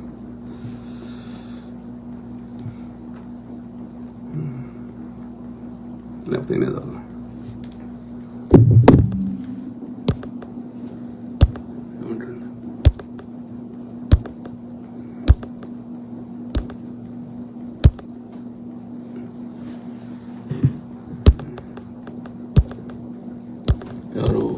షేక్ అజార్ ఎంఏ అసల్ మాలేక్ సారీ అస్లాం మాలేకుం. ఓకే, నమస్తే. ఓకే, నొమాన్ షేక్ భాయ్. ఓకే, నమస్తే బ్రదర్. సారీ నేను అనలేకపోతే ఉర్దూ అరబిక్ కానీ. సో ఇది రాజేష్ రామట్పల్లి బ్రదర్. ఈ పోలీస్ డిపార్ట్మెంట్ లో కానిస్టేబుల్, ఎస్ఐ, డిఎస్పి ఇలా ర్యాంకింగ్ సిస్టమ్ తీసేయాలి బ్రదర్. ఒకడి కింద ఒక్కోడి. మళ్ళీ చూడండి, అది ఆర్మీలో గానీ ఎక్కడ గానీ మళ్ళా కీ పోస్టులు ఉంటాయి చూసినావు పైన ఉండేటి. ఆర్మీలో కూడా supervisor type, manager type, any big decision making అన్ని మళ్ళా కులాలే. కింది కులపోడు ఎంత చదువుకున్నా వానికంటే 10 రెట్లు చదువుకున్నా వీడు ఉండడు మళ్ళా. సో డిఎస్పీల ర్యాంకింగ్ సిస్టమ్ తీసేయాలి బ్రదర్. ఒకడి కింద ఒక్కోడిని బానిసలాగా పనికి పెట్టుకున్నాడు లాగా మొత్తం పోలీస్ వ్యవస్థని ప్రక్షాళన చేయాలి బ్రదర్. వాళ్ళకి ఏమంటారు మిస్యూజ్. ఇప్పుడు ఈ యొక్క పోలీస్ ఇక్కడ చాలా, ఇప్పుడు నేను చెప్పిన చాలా పాయింట్స్ ఉన్నాయి. ఓకే, సో అందులో పోలీసు వాళ్ళకి కూడా ఇప్పుడు ఇప్పుడు వాళ్ళకి ఎందుకు గన్ ఇచ్చినా చెప్పు. వాడు మనల్ని కాపాడడానికే కదా, మనల్ని ఎవడని చంపుతుంటే ఆపడానికే కదా, రైట్? సో తననే చంపుతుంటేనే తనని కాపాడుకోలేనాడు, మన ఎట్లా కాపాడుతాడు అంటే పోలీసులకు సరిగ్గా ట్రైనింగ్ ఇస్తలేమని అర్థం కదా. ఆలోచించండి. సో అంటే డబ్బులని వేస్ట్ చేస్తున్నాం, వీని కూర్చుని పెట్టి మేపుతున్నట్టు పోలీసుని, అంతే కదా. వాడు మనం ఎవడం చంపుతుంటే వాడు మనం సమయానికి వచ్చి కాపాడలేకపోతున్నాడు. వాడిని చంపుతుంటే వాడు కాపాడుకోలేకపోతున్నాడు. వాడు ఎందుకు మరి వీనికి నెలకు జీతం ఇచ్చి వీని ఎందుకు మోపాలి మన ట్యాక్స్ డబ్బులతోటి? డబ్బులని వేస్ట్ చేస్తున్నాం కదా. దానివల్ల మనమే ప్రైవేటు వీళ్ళని పెట్టుకుంటే అయిపోతుంది కదా, లేకపోతే మనమే గను కొనుక్కుంటే అయిపోతుంది కదా. ఆలోచించండి. సో ఇది ఒక్కోడిని బానిసలాగా, ఈవెన్ మనని చంపుతుంటే మన ఆత్మరక్షణ కోసం మనని ఎదుటోని కొట్టినా చంపినా తప్పు కాదు. ఓకే, కాకపోతే ఆధారం ఉండాలి. కానీ అది కరెక్ట్ ఉండాలి. నువ్వు ఫేక్ రీజన్ అది ఆధారం లేకుండా నిజంగా వాడు చంపకున్నా గానీ నువ్వు అది బూచిగా చూపెట్టి చంపుతా అంటే కలవదు, ఫేక్ కలవదు. సో ఒక్కోడిని బానిసలాగా పనికి పెట్టుకున్నాడు లాగా ఆర్డర్లు వేయడం, తిట్టడం ఇది ఎక్కువైపోయింది. అంటే ఈ జరిగిన సంఘటనకి దానికి సంబంధం లేదు, కానీ ఈ వ్యవస్థని మళ్ళీ కొత్తగా సృష్టించాలి. అన్ని వ్యవస్థలు ఉంది కదా, ఒక పోలీస్ వ్యవస్థనే కాదు, ఇండియాలో అన్ని వ్యవస్థలు ఇదే దరిద్రం ఉంది. సో లేదు, కానీ వ్యవస్థని మళ్ళీ కొత్తగా సృష్టించాలి. అదే బ్రదర్, దీనికి ఒకటి ప్రధానంగా మనం చేయాల్సింది ఏంటంటే ఈ రాజకీయ నాయకులకి ఈ యొక్క ఇండిపెండెంట్ పనిచేయాల్సిన వ్యవస్థలకు ఉన్న లింక్ కట్ చేయాలి. అది సిబిఐ గానీ, ఈడీ గానీ, హ్యూమన్ రైట్స్ కమిషన్ గానీ, జడ్జిలు గానీ, ఎలక్షన్ కమిషన్ గానీ, లేకపోతే ఇక్కడ పోలీస్ వ్యవస్థ గానీ ఈ ప్రభుత్వంలో భాగంగా ఉండకూడదు. అవి ఇండిపెండెంట్ గా ఉండాలి. అంటే ప్రభుత్వంలో కూడా ఎవరైనా తప్పు చేస్తే శిక్షించే అధికారం ఈ ఇండిపెండెంట్ వ్యవస్థలకు ఉండాలంటే ఈ ప్యారలల్ సిస్టమ్స్ ఇవన్నీ. ఓకే, సో కాబట్టి ప్రెసిడెంట్ ని, ప్రధానమంత్రిని, ఓకే, సో ఎవరైతే కీ డెసిషన్స్ తీసుకునే వాళ్ళందరూ స్వతంత్రంగా, ఇండిపెండెంట్ గా, నిష్పక్షపాతంగా, పార్టీలకు అతీతంగా, కులాలకు మతాలకు అతీతంగా ఏది వాళ్ళు నిర్ణయం చేయాల్సిన వ్యక్తులు వ్యవస్థలు ఓకే ఇండిపెండెంట్ గా పనిచేయాలంటే వాళ్ళని ప్రజలే ఎన్నుకోవాలి. ఎమ్మెల్యేని, ఎంపీని, ఎమ్మెల్సీని ఎన్నుకుంటున్నట్టుగా అందరినీ ప్రజలే ఎన్నుకోవాలి. ఓకే, వాడు నచ్చకపోతే మళ్ళీ వాడిని తీసేసి ఇంకొన్ని ప్రజలే ఎన్నుకుంటారు. సో ఇక ఎక్సెప్ట్ ఈ పార్లమెంటు, అసెంబ్లీ వీటికి 4 ఏళ్లే పెట్టాలి. ఈ ఎంపీలు ఇవన్నీ రాజ్యసభ గానీ ఏదన్నా గానీ. సో 4 ఏళ్లే పెట్టాలి. ఇక ఈ డీజీపీలు, గీజీపీలకి 1 ఇయర్ పెట్టాలి. సిబిఐ డైరెక్టర్లకి. ఓకే, వాడు మంచిగా పని చేస్తే మళ్ళీ నెక్స్ట్ ఇయర్ ఎన్నుకుంటారు, లేకపోతే ఎన్నుకోరు. ఒకవేళ ప్రజలకు అంత తెలియలేదు, అంత జ్ఞానం లేదు, ఇంత విచక్షణ జ్ఞానం డే టు డే లేబర్ పని చేసుకుంటారు, చదువుకోని వాళ్ళకి తెలియదు అంటే కనీసం ఎమ్మెల్సీని ఎన్నుకున్నట్టుగా గ్రాడ్యుయేట్లు అయినా ఎన్నుకునే అవకాశం కల్పించాలి. ప్రతి సంవత్సరం గ్రాడ్యుయేట్లు ఈ సిబిఐ డైరెక్టర్ ని, ఈడీ డైరెక్టర్ ని, డీజీపీని, హ్యూమన్ రైట్స్ కమిషన్ మెంబర్లని, ఈ కార్పొరేషన్ చైర్మన్లని ఇట్లాంటి వాళ్ళని చేసుకుంటే ఏమన్నా ఇండిపెండెంట్ గా పనిచేస్తాయి. ఓకే, ప్రభుత్వం ఏం చేస్తుంది? ప్రభుత్వం మనం కట్టిన పైసలు ట్యాక్సులని వాటిని సద్వినియోగం చేస్తుంది, పథకాలు ఇస్తుంది, లేకపోతే అభివృద్ధి చేస్తుంది, అంతవరకే. మిగిలిన అన్ని ఇండిపెండెంట్ ప్రభుత్వంలో ఉన్న లోపం చేస్తే, మంత్రి ఏది కరప్షన్ చేస్తే, ఇంకోటి చేస్తే వాళ్ళని కూడా అరెస్ట్ చేసి శిక్షించే అధికారం పోలీసు వ్యవస్థకి ఐడియల్ గా ఉంది రాజ్యాంగంలో. కానీ దాన్ని ఎందుకు వాడతలేరు? ఎందుకంటే వాళ్ళ అనుకూలం అన్ని అక్కడ పెట్టుకుంటున్నారు. వాళ్ళని నియమించే అధికారం ఎవరి దగ్గర ఉంది? వీని దగ్గర పెట్టిరు. ఎందుకు పెట్టిరు? మనం ఎంచుకున్న ప్రజాప్రతినిధులు మన కోసం పనిచేస్తారని వీని చేతిలో అన్ని అధికారాలు పెట్టేసారు. అది కరెక్ట్ కాదు, అది ప్యారలల్ వ్యవస్థ. ఓకే, ఒక వ్యవస్థలో ఉన్న లోపాన్ని ఇంకోటి సరిదిద్దాలంటే వాళ్ళని నియమించే అధికారం ప్రజల దగ్గరే ఉండాలి. ఈ మనకెంచుకున్న ప్రజాప్రతినిధులు మన కోసం పనిచేయాలని కోరుకుంటున్నాం, కానీ వాడు పని చేయకపోతే వాడిని తీసేసే అధికారం మన చేతుల్లోనే ఉంది. ఎలక్షన్స్ అంటే అర్థమే కదా, మళ్ళీ లేకపోతే వాడు ఎల్లకాలం ఉంటాడు కదా రాజుల కాలంలో అయితే. సో కాబట్టి ఈ ప్యారలల్ గా పనిచేయాల్సిన వ్యవస్థల్ని ఈ యొక్క ఒక సిస్టమ్ లో ఉన్న లోపాలను సరిదిద్దే ఇంకో సిస్టమ్, ఇవన్నీ అన్ని ఇండిపెండెంట్ గా పనిచేయాలి, అన్ని అధికారాలు ప్రజల చేతుల్లోనే ఉండాలి. కాబట్టి అందుకు సంబంధించిన చట్టాలు ఏమైనా ఉంటే వాటిని మార్చుకోవాల్సిన అవసరం ఉంది. ఈ బీజేపీ చేయదు, కానీ బీజేపీని దింపి రేపు ఎవడొచ్చినా సరే, బీజేపీ ఉన్నా సరే కొట్లాడి ఈ చట్టాలను మార్చుకోవాలి. లేకపోతే ఏమైతుంది, ఎలక్షన్ కమిషన్ ఇవాళ పనిచేస్తలేదు. ఈ బీజేపీ అనుకూలమని పెట్టుకుంటుండు, ఆర్బీఐ ఇండిపెండెంట్ పనిచేస్తలేదు. ఆర్బీఐ దగ్గర ఎమర్జెన్సీ కోసం దాచిపెట్టుకున్న డబ్బులు బీజేపీ ఫండింగ్ కోసం వాడుకుంది. ఇలా ఎలక్షన్ కమిషన్ ని ఎక్కడ తమకు అనుకూలమైన ఓట్ల కావాలన్న దగ్గర ఫేక్ ఓట్లు చేస్తుంది, తమకు ఓట్లేరు అన్నదేమో వాళ్ళని తీసేస్తున్నారు. ఎందుకని ఆ ఎలక్షన్ కమిషన్ అధికారిని వాళ్ళు బీజేపీ వాళ్ళు తెచ్చిపెట్టుకున్నారు. అట్లా కాదు, అది కరెక్ట్ గా. సో అమెరికాలో, లండన్ లో ఇలా ఆర్డర్లు వేసేవాడు అందుకంటే అమెరికాలో ప్రజలే ఎన్నుకుంటారు ఆ యొక్క షరీఫ్ ని, ఆ యొక్క వాళ్ళ హెడ్ ని, ఓకే, పోలీస్ హెడ్ ని. ఓకే, కాబట్టి వాళ్ళు ఆ పోలీస్ హెడ్ సరిగ్గా పనిచేయకపోతే నెక్స్ట్ టైం ఎన్నుకోరు ఆయనని. ఎందుకంటే ప్రజలు కదా జీతం ఇస్తుంది, వీళ్ళు ప్రజల కోసం కదా పనిచేయాల్సింది, కాంగ్రెస్ మ్యాన్ కోసం, రాజకీయ నాయకుల కోసం కాదు. రాజకీయ నాయకులు, ప్రజాప్రతినిధులు వాళ్ళు ప్రజల తరఫున చట్టం చేసే అవకాశం ఉంటుంది అంతవరకే. ఓకే, సో మిగతాదన్నీ వాళ్ళ చేతిలో ఉండకూడదు ఐడియల్ గా. ఓకే, బడ్జెట్, ఆ చట్టాలు చేసే అధికారం, శాసనాలు, ఈ రెండే ఉంటాయి. అందులో కూడా లోపాలు జరిగితే వాటిని సరిదిద్దడానికి కూడా ఇండిపెండెంట్ వ్యవస్థలు ఉన్నాయి, కాకులు గీకులు. కానీ వాటి కాక్ డైరెక్టర్ని కూడా ఎన్నుకోవాలి, మనం ఎన్నుకోవాలి. కానీ అట్లా జరుగుతలేదు ఇప్పుడు ప్రస్తుతం. సో ఆఫీసర్ సెల్యూట్ లో ఇలా ఉండవు. పాశ్చాత్య దేశాల్లో అందరూ ఒకటే, పోలీస్ ఆఫీసర్ అంటారు, అది డిసైడ్ అయి ఉంటుంది. ఎక్కడ ఉంటారు బ్రదర్, వాళ్ళకి కూడా హెడ్ ఉంటాడు, కానీ వాళ్ళ హెడ్ ని ప్రజలే ఎన్నుకుంటారు. ఓకే, సో అక్కడ కూడా అది అమెరికాలో కానీ ఇక్కడ కూడా ఇది పోలీస్ వ్యవస్థలో వాళ్ళకి ఏమైతుంది ఇప్పుడు విదేశాల్లో ఉన్నదానికి ఏంటంటే వాళ్ళు బేసిక్ ఇన్ఫ్రాస్ట్రక్చర్ మంచిగా డెవలప్ చేసుకున్నారు. ఓకే, రోడ్లు ఇది గడ్డి ఇవన్నీ. ఓకే, ఎందుకు ఇప్పుడు అమెరికా ఎగ్జాంపుల్ తీసుకుందాం. భారతదేశంతో పోలిస్తే ఎంత జనాభా, ఒక 3 రెట్లు 35 కోట్లే ఉన్నారు. భారతదేశం 140 కోట్లు ఇంకా దాటి ఉండొచ్చు. ఓకే, సో భూభాగం ఏమో ఇది భారతదేశం కంటే 3 రెట్లు 4 రెట్లు పెద్దగా ఉంది. సో కాబట్టి ఇప్పుడు సముద్రంలోకి వెళ్ళి బిందెడు నీళ్ళు తీసినా, చెంబుడు నీళ్ళు తీసినా, ఏం చేసినా పెద్ద ఫరక్ పడుతుందా? We don't feel the pain. 20 trillion economy 35 కోట్ల మందికి ఉంది, 140 కోట్ల మందికి 4 ట్రిలియన్ ఎకానమీ ఉంది. అంటే ఇప్పుడు ఈ లెక్కన ఎంత, దాదాపు 20 రెట్లో 80 రెట్లో ఎక్కువ ఉంది. నువ్వు జనాభాకి అది లెక్క పెడితే తలసరి ఆదాయం. సో అన్నప్పుడు నువ్వు ఎట్లా కంపేర్ చేస్తాం, అర్థమైందా? సో కాబట్టి ఇప్పుడు అమెరికాలో చేస్తున్న ప్రతి పాలసీ యాజ్ టీజ్ గా ఇండియాలో చేస్తే ఆ వ్యవస్థలు పనిచేయవు.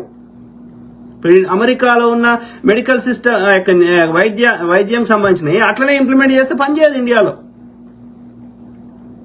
అమెరికాలో మెడికల్ ఎంత ఎక్స్పెన్సివ్, ఇండియాలో ఇట్లా పోతామో వస్తుంది. ఇప్పుడు చేంజ్ అవుతుంది ఇండియాలో కూడా, ఏది ఇన్సూరెన్స్ కాన్సెప్ట్లు ఇవన్నీ. ఇన్సూరెన్స్ అన్న బతికించుడు అవుతుంది, ఇప్పుడు డాక్టర్ ఎప్పుడు అవుతుంది. సో కానీ స్టిల్ ఇప్పటికి కూడా మనం ఎంత పెద్ద రోగమైనా పోయి డైరెక్ట్ పైసలు ఇచ్చి చేసుకోగలుగుతాం. అమెరికాలో చేసుకోగలుగుతామా? సో కాబట్టి అమెరికాలో ఉన్న ప్రతి వ్యవస్థని యాజ్ ఇట్ ఈజ్ ఇండియాలో ఇంప్లిమెంట్ చేస్తే వర్కౌట్ కాదు. అమెరికాకి ఎందుకు వర్కౌట్ అవుతుంది అంటే వాళ్ళది ప్రపంచం అంతా డాలర్ వాడుతున్నారు, ప్రపంచాన్ని అందరినీ వాళ్ళ గుప్పిట్లో పెట్టుకుంటున్నారు. ఒకవేళ ఇన్ వరస్ట్ కేసులో యుద్ధానికి పోగలుగుతారు, ఇన్ వరస్ట్ కేసులో వేరే దేశం ముందు ఎత్తుకరాగలుగుతారు. ప్లస్ వాళ్ళ దేశం పెద్దగా ఉన్నది, జనాభా తక్కువ ఉన్నది. కాబట్టి ఎట్లా దుంకినా ఎగిరినా ఏం చేసినా నడుస్తున్నది. కానీ ఇదే సిస్టమ్స్ వేరే దేశాలు ఇంప్లిమెంట్ చేస్తే పనిచేయదు. ఓకే, సో రెండోది అమెరికాలో కూడా పోలీస్ శాఖలో కానీ మిలిటరీలో కానీ, ఇప్పుడు మిలిటరీలో అనేక సూసైడ్లు జరుగుతున్నాయి. ఎందుకు జరుగుతున్నాయి?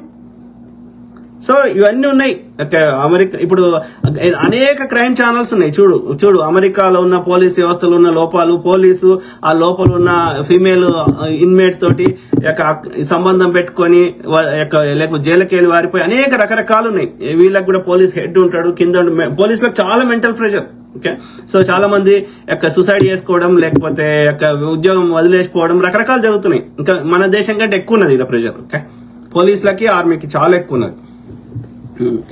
సో ఎక్కడో ఆఫీస్లో ఉన్న పై అధికారి చెప్తాడు,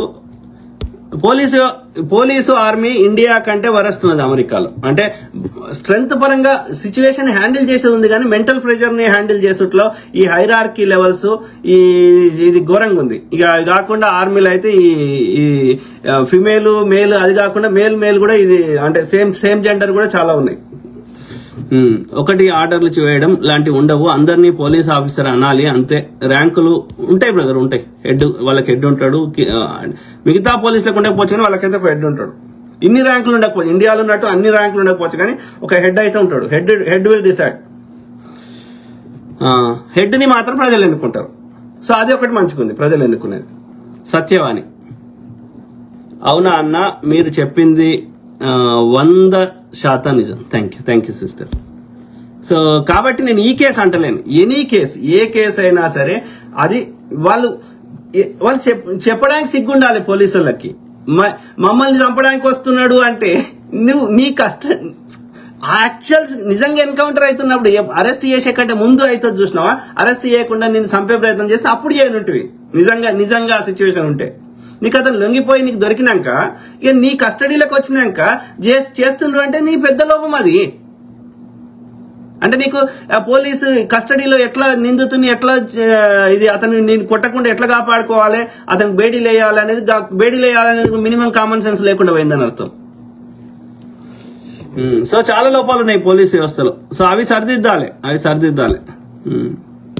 ఎవరు వాస్తవవాది NHRC national human resource commission, okay, మానవ హక్కుల కమిషన్ నుండి నోటీసులు రిసీవ్ చేసుకుని ఇప్పటికీ ఇబ్బందులు పడుతున్నారు దిశ కేసులో పోలీసులు. అదే బ్రదర్ వాస్తవవాది బ్రదర్. సో అది కరెక్ట్ కాదు. అది దయచేసి అది ఏంటంటే పీపుల్ ఎమోషన్ సెంటిమెంట్. ఒక ఇన్సిడెంట్ అయ్యంగానే మనకి ఏమనిపిస్తుంది, ఈ అమ్మవాని నిజంగానే అతను ఆ యొక్క ప్రమోద్ అనే కేసులో మనకు కనిపిస్తుంది అతను చచ్చిపోయిండు, అతను బాధ, మనకు కూడా బాధ అనిపిస్తుంది. కరెక్టే, నేను కాదంటలేను, నేను సమర్థిస్తలేను అట్లాంటిది. కానీ దానికి ఒక పద్ధతి ఉంది, దానికి ఒక సిస్టమ్ పెట్టుకున్నాం మనము. కాబట్టి ఈ ఆటవిక న్యాయం అది కరెక్ట్ కాదు, అది మెథడ్. సో దానికి ప్రాపర్ విచారణ జరగాల్సిందే. జరిగి నిజంగా అతను చేసింది ఆధారం కోర్టులో పెట్టండి. జడ్జి ఆడ అన్ని ఆధారాలు ఉండగా కానీ ఇష్టం ఉన్నట్టు తీర్పిస్తా అంటే కలవదు కదా, జడ్జికి అధికారం లేదు కదా. అప్పుడు జడ్జిని కూడా అంటారు కదా ప్రజలు. మన పుస్తకం ఎందుకు రాసుకున్నాం, పనికి రాకుండా రాసుకోలే కదా, న్యాయ వ్యవస్థను ఎందుకు పెట్టుకున్నాం. సో కాబట్టి ఇప్పుడు రేపు ఇదే యాటిట్యూడ్ కంటిన్యూ అయితే రేపు ఎవరి మీద అయినా ఏమైనా కేసు పెడతావు నువ్వు. అక్కడ ఏమైందో మాకు తెలియదు, నువ్వు దగ్గర ఆధారం లేదు, నువ్వేం వీడియో రికార్డ్ చేసి మాకు చూపెట్టలేదా ఇన్సిడెంట్ అయినప్పుడు, అతను నిజంగా గన్ను పట్టుకొని కొట్టిండా లేదా, మాకు వీడియో ఉందా. సో ఇప్పుడు నువ్వు అది ఫాల్స్ స్టోరీయా రియల్ స్టోరీయా మాకెట్లా తెలుసు. అందుకే నీకు బాడీ క్యామ్ పెట్టాలి ఫస్ట్. అమెరికాలో ప్రతి పోలీస్ కి బాడీ కెమెరా ఉంటది, అర్థమైందా. వాళ్ళు ఇక తప్పు స్టోరీ చెప్పడానికి ఉండదు, ఇక వీడియోతో సహా ఉంటది. కాబట్టి అట్లా కొన్ని కేసులలో పోలీసులకు కూడా శిక్షలు పడ్డాయి, వాళ్ళ యొక్క ఏది పవర్, వాళ్ళకి ఇచ్చిన అధికారాన్ని దుర్వినియోగం చేస్తే. అర్థమైందా. ఇప్పుడు నేను ఉంటున్న ఊర్లో ఒక 3-4 years బ్యాక్ ఒక నల్ల ఆయన ఏం చేసిండు, ఒక స్టోర్లకు పోయి $20 దొంగతనం చేసిండు. సో అతను ఈ పోలీసు వాళ్ళు చెప్పిన ఆర్డర్స్ ని ఇమ్మీడియట్ గా ఇది అతను డ్రగ్స్ తీసుకున్నాడో ఏదో తాగున్నాడో ఏదో అండర్ ఇన్ఫ్లుయెన్స్ ఉన్నాడు. సో అతను వీళ్ళు చెప్పింది వినలేదు, పాటించకపోతే అరెస్ట్ చేసి తీసుకుపోతున్నారు.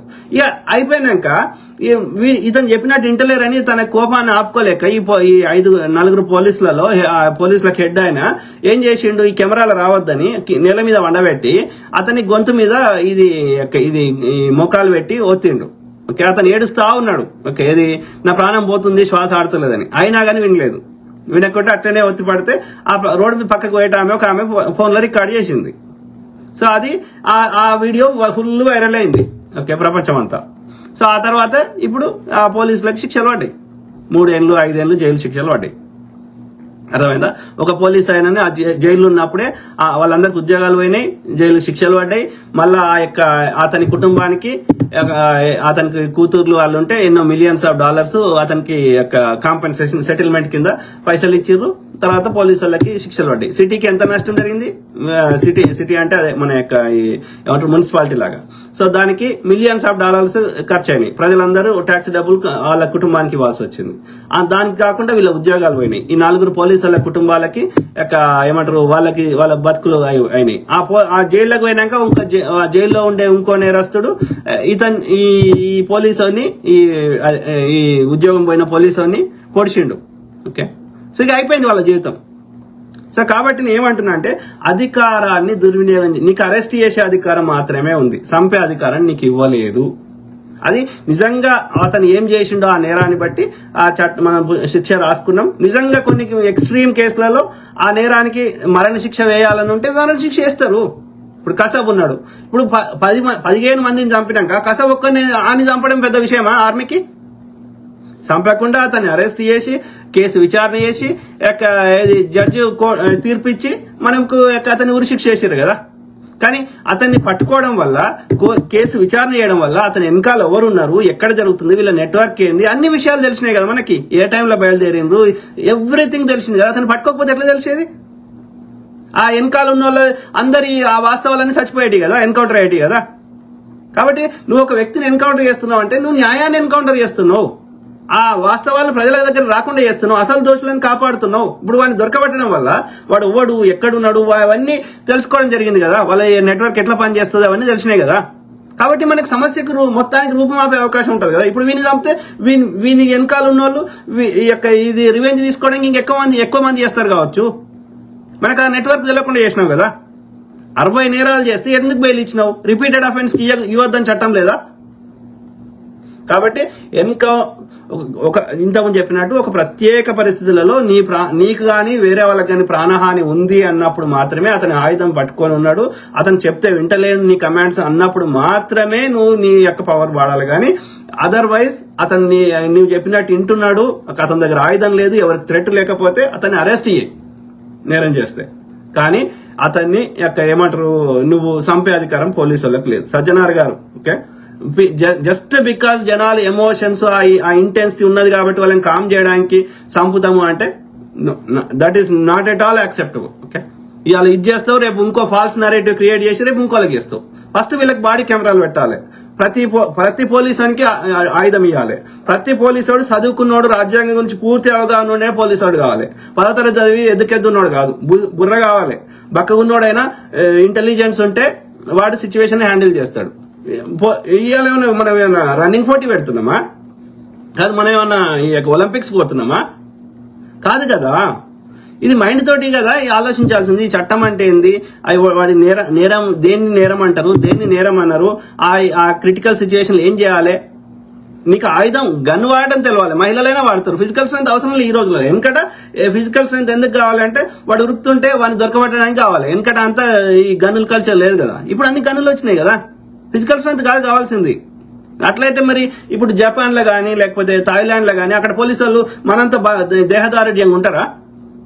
వాళ్ళు ఉండేది చిన్నగా ఉంటారు కదా. అక్కడ మహిళలు పోలీసు వాళ్ళు అవుతారు కదా. మరి వీళ్ళ లెక్క ఉరకగలుగుతారా మహిళలు?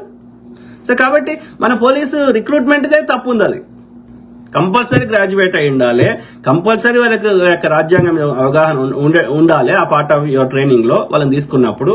సో 10వ తరగతి అయిన వాళ్ళందరినీ కానిస్టేబుల్ తీసుకుంటారు. ఏం తెలుసు వాళ్ళకి? మన వ్యవస్థలో చాలా లోపాలు ఉన్నాయి. అప్పుడు ఎప్పుడో బ్రిటిష్ వాడు 200 ఏళ్ల కింద పెట్టిన వ్యవస్థను అట్లనే కంటిన్యూ చేస్తారు. 200 ఏళ్ల కింద ప్రజల ఆలోచన ఏంది? అప్పుడు ఎంతమంది నేరస్తులు ఉండే, అప్పుడు ఆయుధాలు ఏముండే, అప్పుడు ఇంటర్నెట్ ఉండేనా? ఇవన్నీ మారుతున్నాయి కదా. ఎవ్రీ 10 years కి చాలా వ్యవస్థలు మారుతాయి కదా. మన చిన్నప్పుడు స్మార్ట్ ఫోన్ లేకుండే కదా, ఇంటర్నెట్ లేకుండే కదా. అప్పుడు ఒక ఊర్లో ఒక బ్లాక్ అండ్ టీవీ ఉంటే గొప్ప కదా. ఇప్పుడు అట్లా లేదు కదా పరిస్థితి. ఇప్పుడు నెక్స్ట్ జనరేషన్ కి మనం వాడుతున్నాయన్నీ ఓల్డ్ అయిపోతాయి. సో కాబట్టి ఎవ్రీ 10 years కి ప్రతి చట్టాన్ని రీవిజిట్ చేసేసి ప్రపంచంలో ఆ సబ్జెక్ట్ రిలేటెడ్ ఎక్కడ బెస్ట్ ఉందో ఆలోచించి ఆ విధంగా మనం మన చట్టాలను మార్చుకోవాలి. అవునా కదా? ఇప్పుడు మన రోడ్లు 60 kilometers కంటే ఎక్కువ మనం పోలేము మన రోడ్ల మీద. మరి అన్ని దేశాలు అట్లున్నారా పరిస్థితి? జర్మనీలో అయితే ఎంతో స్పీడ్ అయినా పోవచ్చు. ఇప్పుడు ఇక్కడ అమెరికాలో normal 65 around 65 normal, 65 miles per hour అంటే 110 120 110 120 నార్మల్. ఎందుకు ఆ రోడ్, ఎందుకని మన రోడ్ల మీద అంత స్పీడ్ పోతే బండి వణుకుతుంది. ఎందుకంటే రోడ్డు లోపల కాంక్రీట్ వేసి ఆ లేయర్స్ వేసి దాన్ని భూమి గట్టిగా అనగబెట్టి అట్లా చేస్తారు. ఓకే, కాబట్టి వాటి రోడ్ ఎప్పుడైనా రిపేర్ చేస్తే మీద లేయర్ చేస్తారు కానీ మొత్తం లోపల దాకా తీయరు, లోపల కాంక్రీట్ వేసి ఉంటుంది. సో కాబట్టి దానికి ఒక పద్ధతి ఉన్నది. సో నేనేమంటున్నా అంటే మారుతున్న కాలానుగుణంగా ఓకే ఇన్ఫ్రాస్ట్రక్చర్ ని కానీ చట్టాలను కానీ మార్చుకోవాల్సిన అవసరం ఎంతైనా ఉంది. మన వాళ్ళు ఎంతసేపు ఇంకా 100 ఏళ్ల కింద ఓల్డ్ లెక్కలే వాడతారు. ఇప్పుడు ఆ ప్రాజెక్టులు కడతారు, దాన్ని ఎవ్రీ ఇయర్ మట్టి వచ్చి చేరుతుంది ఈ వానకాలం. ఓకే, ఆ మట్టి అంతా కొట్టుకొని వచ్చి ఆ యొక్క ప్రాజెక్టులో చేరుతుంది. మరి దాన్ని ఎవ్రీ ఇయర్ సిల్ట్ తీయాలి కదా, తీయకపోతే దాని ఫుల్ కెపాసిటీ ఇప్పుడు 400 TMCలు దాని original full capacity Nagarjuna Sagar. ఇప్పుడు సిల్ట్ వచ్చి తీయకపోతే అది 200 TMCలే వాడుకుంటున్నాం, మిగతా 200 TMCలు మట్టి వచ్చి చేరింది, తీయాలి కదా. సో చెరువులైనా అదే పరిస్థితి. ఎండాకాలం అవి నీళ్లు తక్కువ ఉన్నప్పుడు ఆ మొత్తం తీస్తే వర్షాకాలం మళ్ళీ వచ్చే సీజన్ కి నువ్వు ఫుల్ వాడుకుంటావు, లేకపోతే అది ఒక రోజు గుంట చెరువేడు అని వెతుక్కోవాల్సి వస్తుంది. సో ఇట్లా ప్రతి వ్యవస్థలో లోపాలు ఉన్నాయి. ప్రభుత్వాలు అంటే ఎట్లయిపోయినాయి, ఒకటి కట్టిన ట్యాక్సులు తీసుకొని ఇంకొనికి వంచి పెట్టాలన్నట్టుగా ప్రవర్తిస్తున్నాయి తప్ప ప్రతి సమస్యకు దాని రూట్ కాజ్ కనుక్కొని ఓకే వరల్డ్ లో బెస్ట్ ఎట్లున్నదో దాని గురించి ఆలోచించి మేధావుల యొక్క ఆలోచనలు తీసుకొని ఒక దానికి సమస్యకు దాని ఇన్ఫ్రాస్ట్రక్చర్ అప్డేట్ చేయడము, చట్టాలను మార్చడము, ఇంకా ఏది లాంగ్ టర్మ్ ఇప్పుడు ఏదైనా మనం నిర్ణయం చేసుకుంటే ఇంకో 50 ఏళ్ళు 100 ఏళ్ళకి అది పనికొచ్చేటట్టుగా వ్యవస్థలు మార్చడం అనేది లేనే లేదు.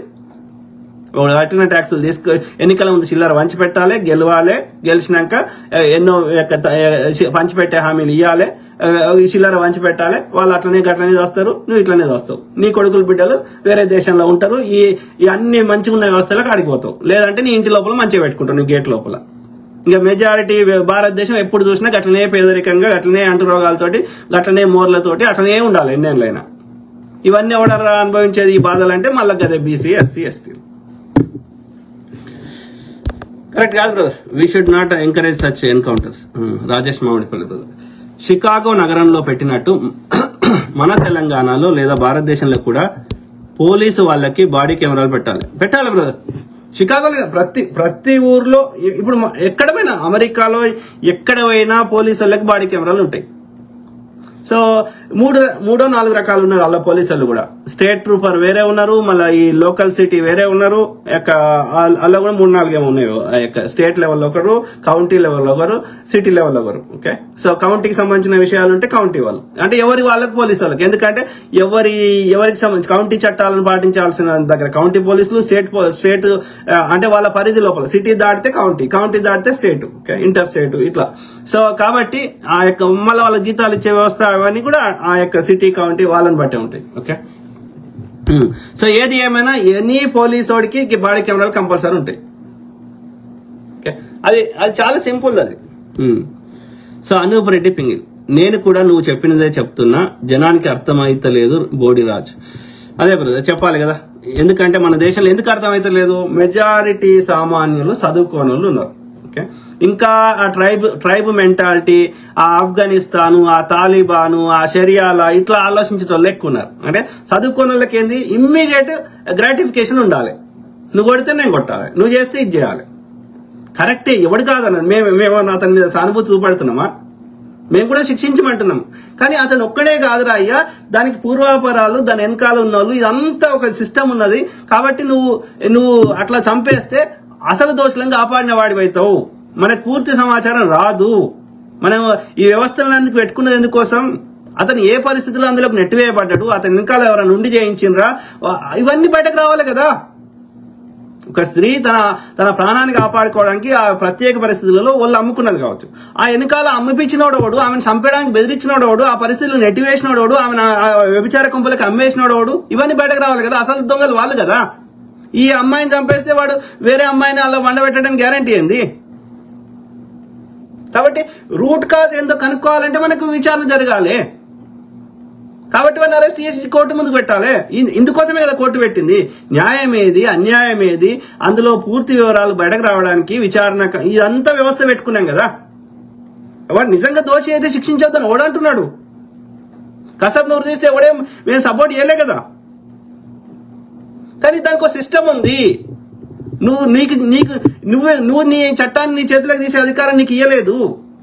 ఇవన్నీ మనం ఏమైతే ఇప్పుడు చర్చిస్తున్నాం ఇవన్నీ ఆలోచించి చర్చలు చేసి అందరు మేధావుల యొక్క ఆలోచనలు తీసుకునే చట్టాలు చేశారు కదా, రాజ్యాంగం రాశారు కదా. రాజ్యాంగం నిజంగా లోపాలుంటే మళ్ళీ చర్చ పెట్టు, అందులో ఏమైనా లోపాలుంటే సరిదిద్ది కొత్త చట్టం చేద్దాం, ఆ చట్టాన్ని మారుద్దాం, దాన్ని అమెండ్ చేద్దాం.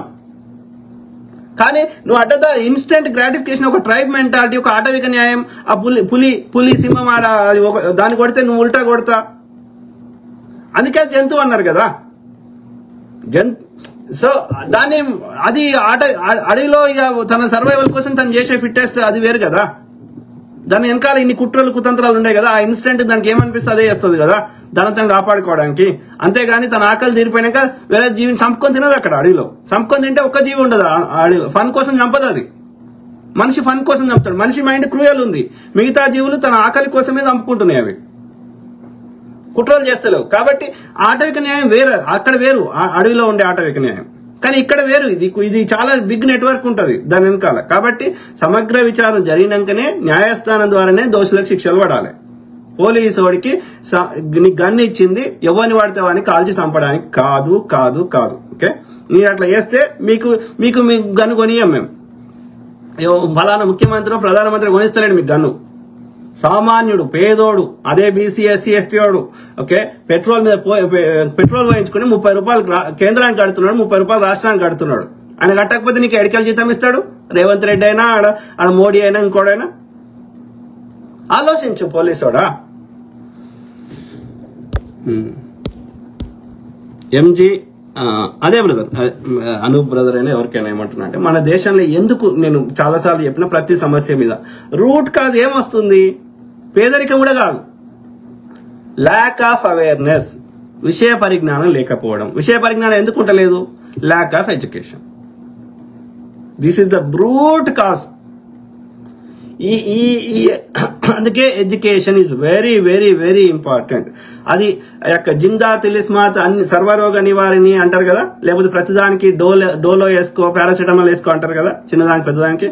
సో అట్లా ప్రతి సమస్యకి ఒక పరిష్కారము జిందా తిలిస్మాత్ లాంటిది చదువు. ఓకే, విషయ పరిజ్ఞానం. MG Pathan, yes 100% correct. Thank you to all my brothers, sisters, friends, everyone. Okay,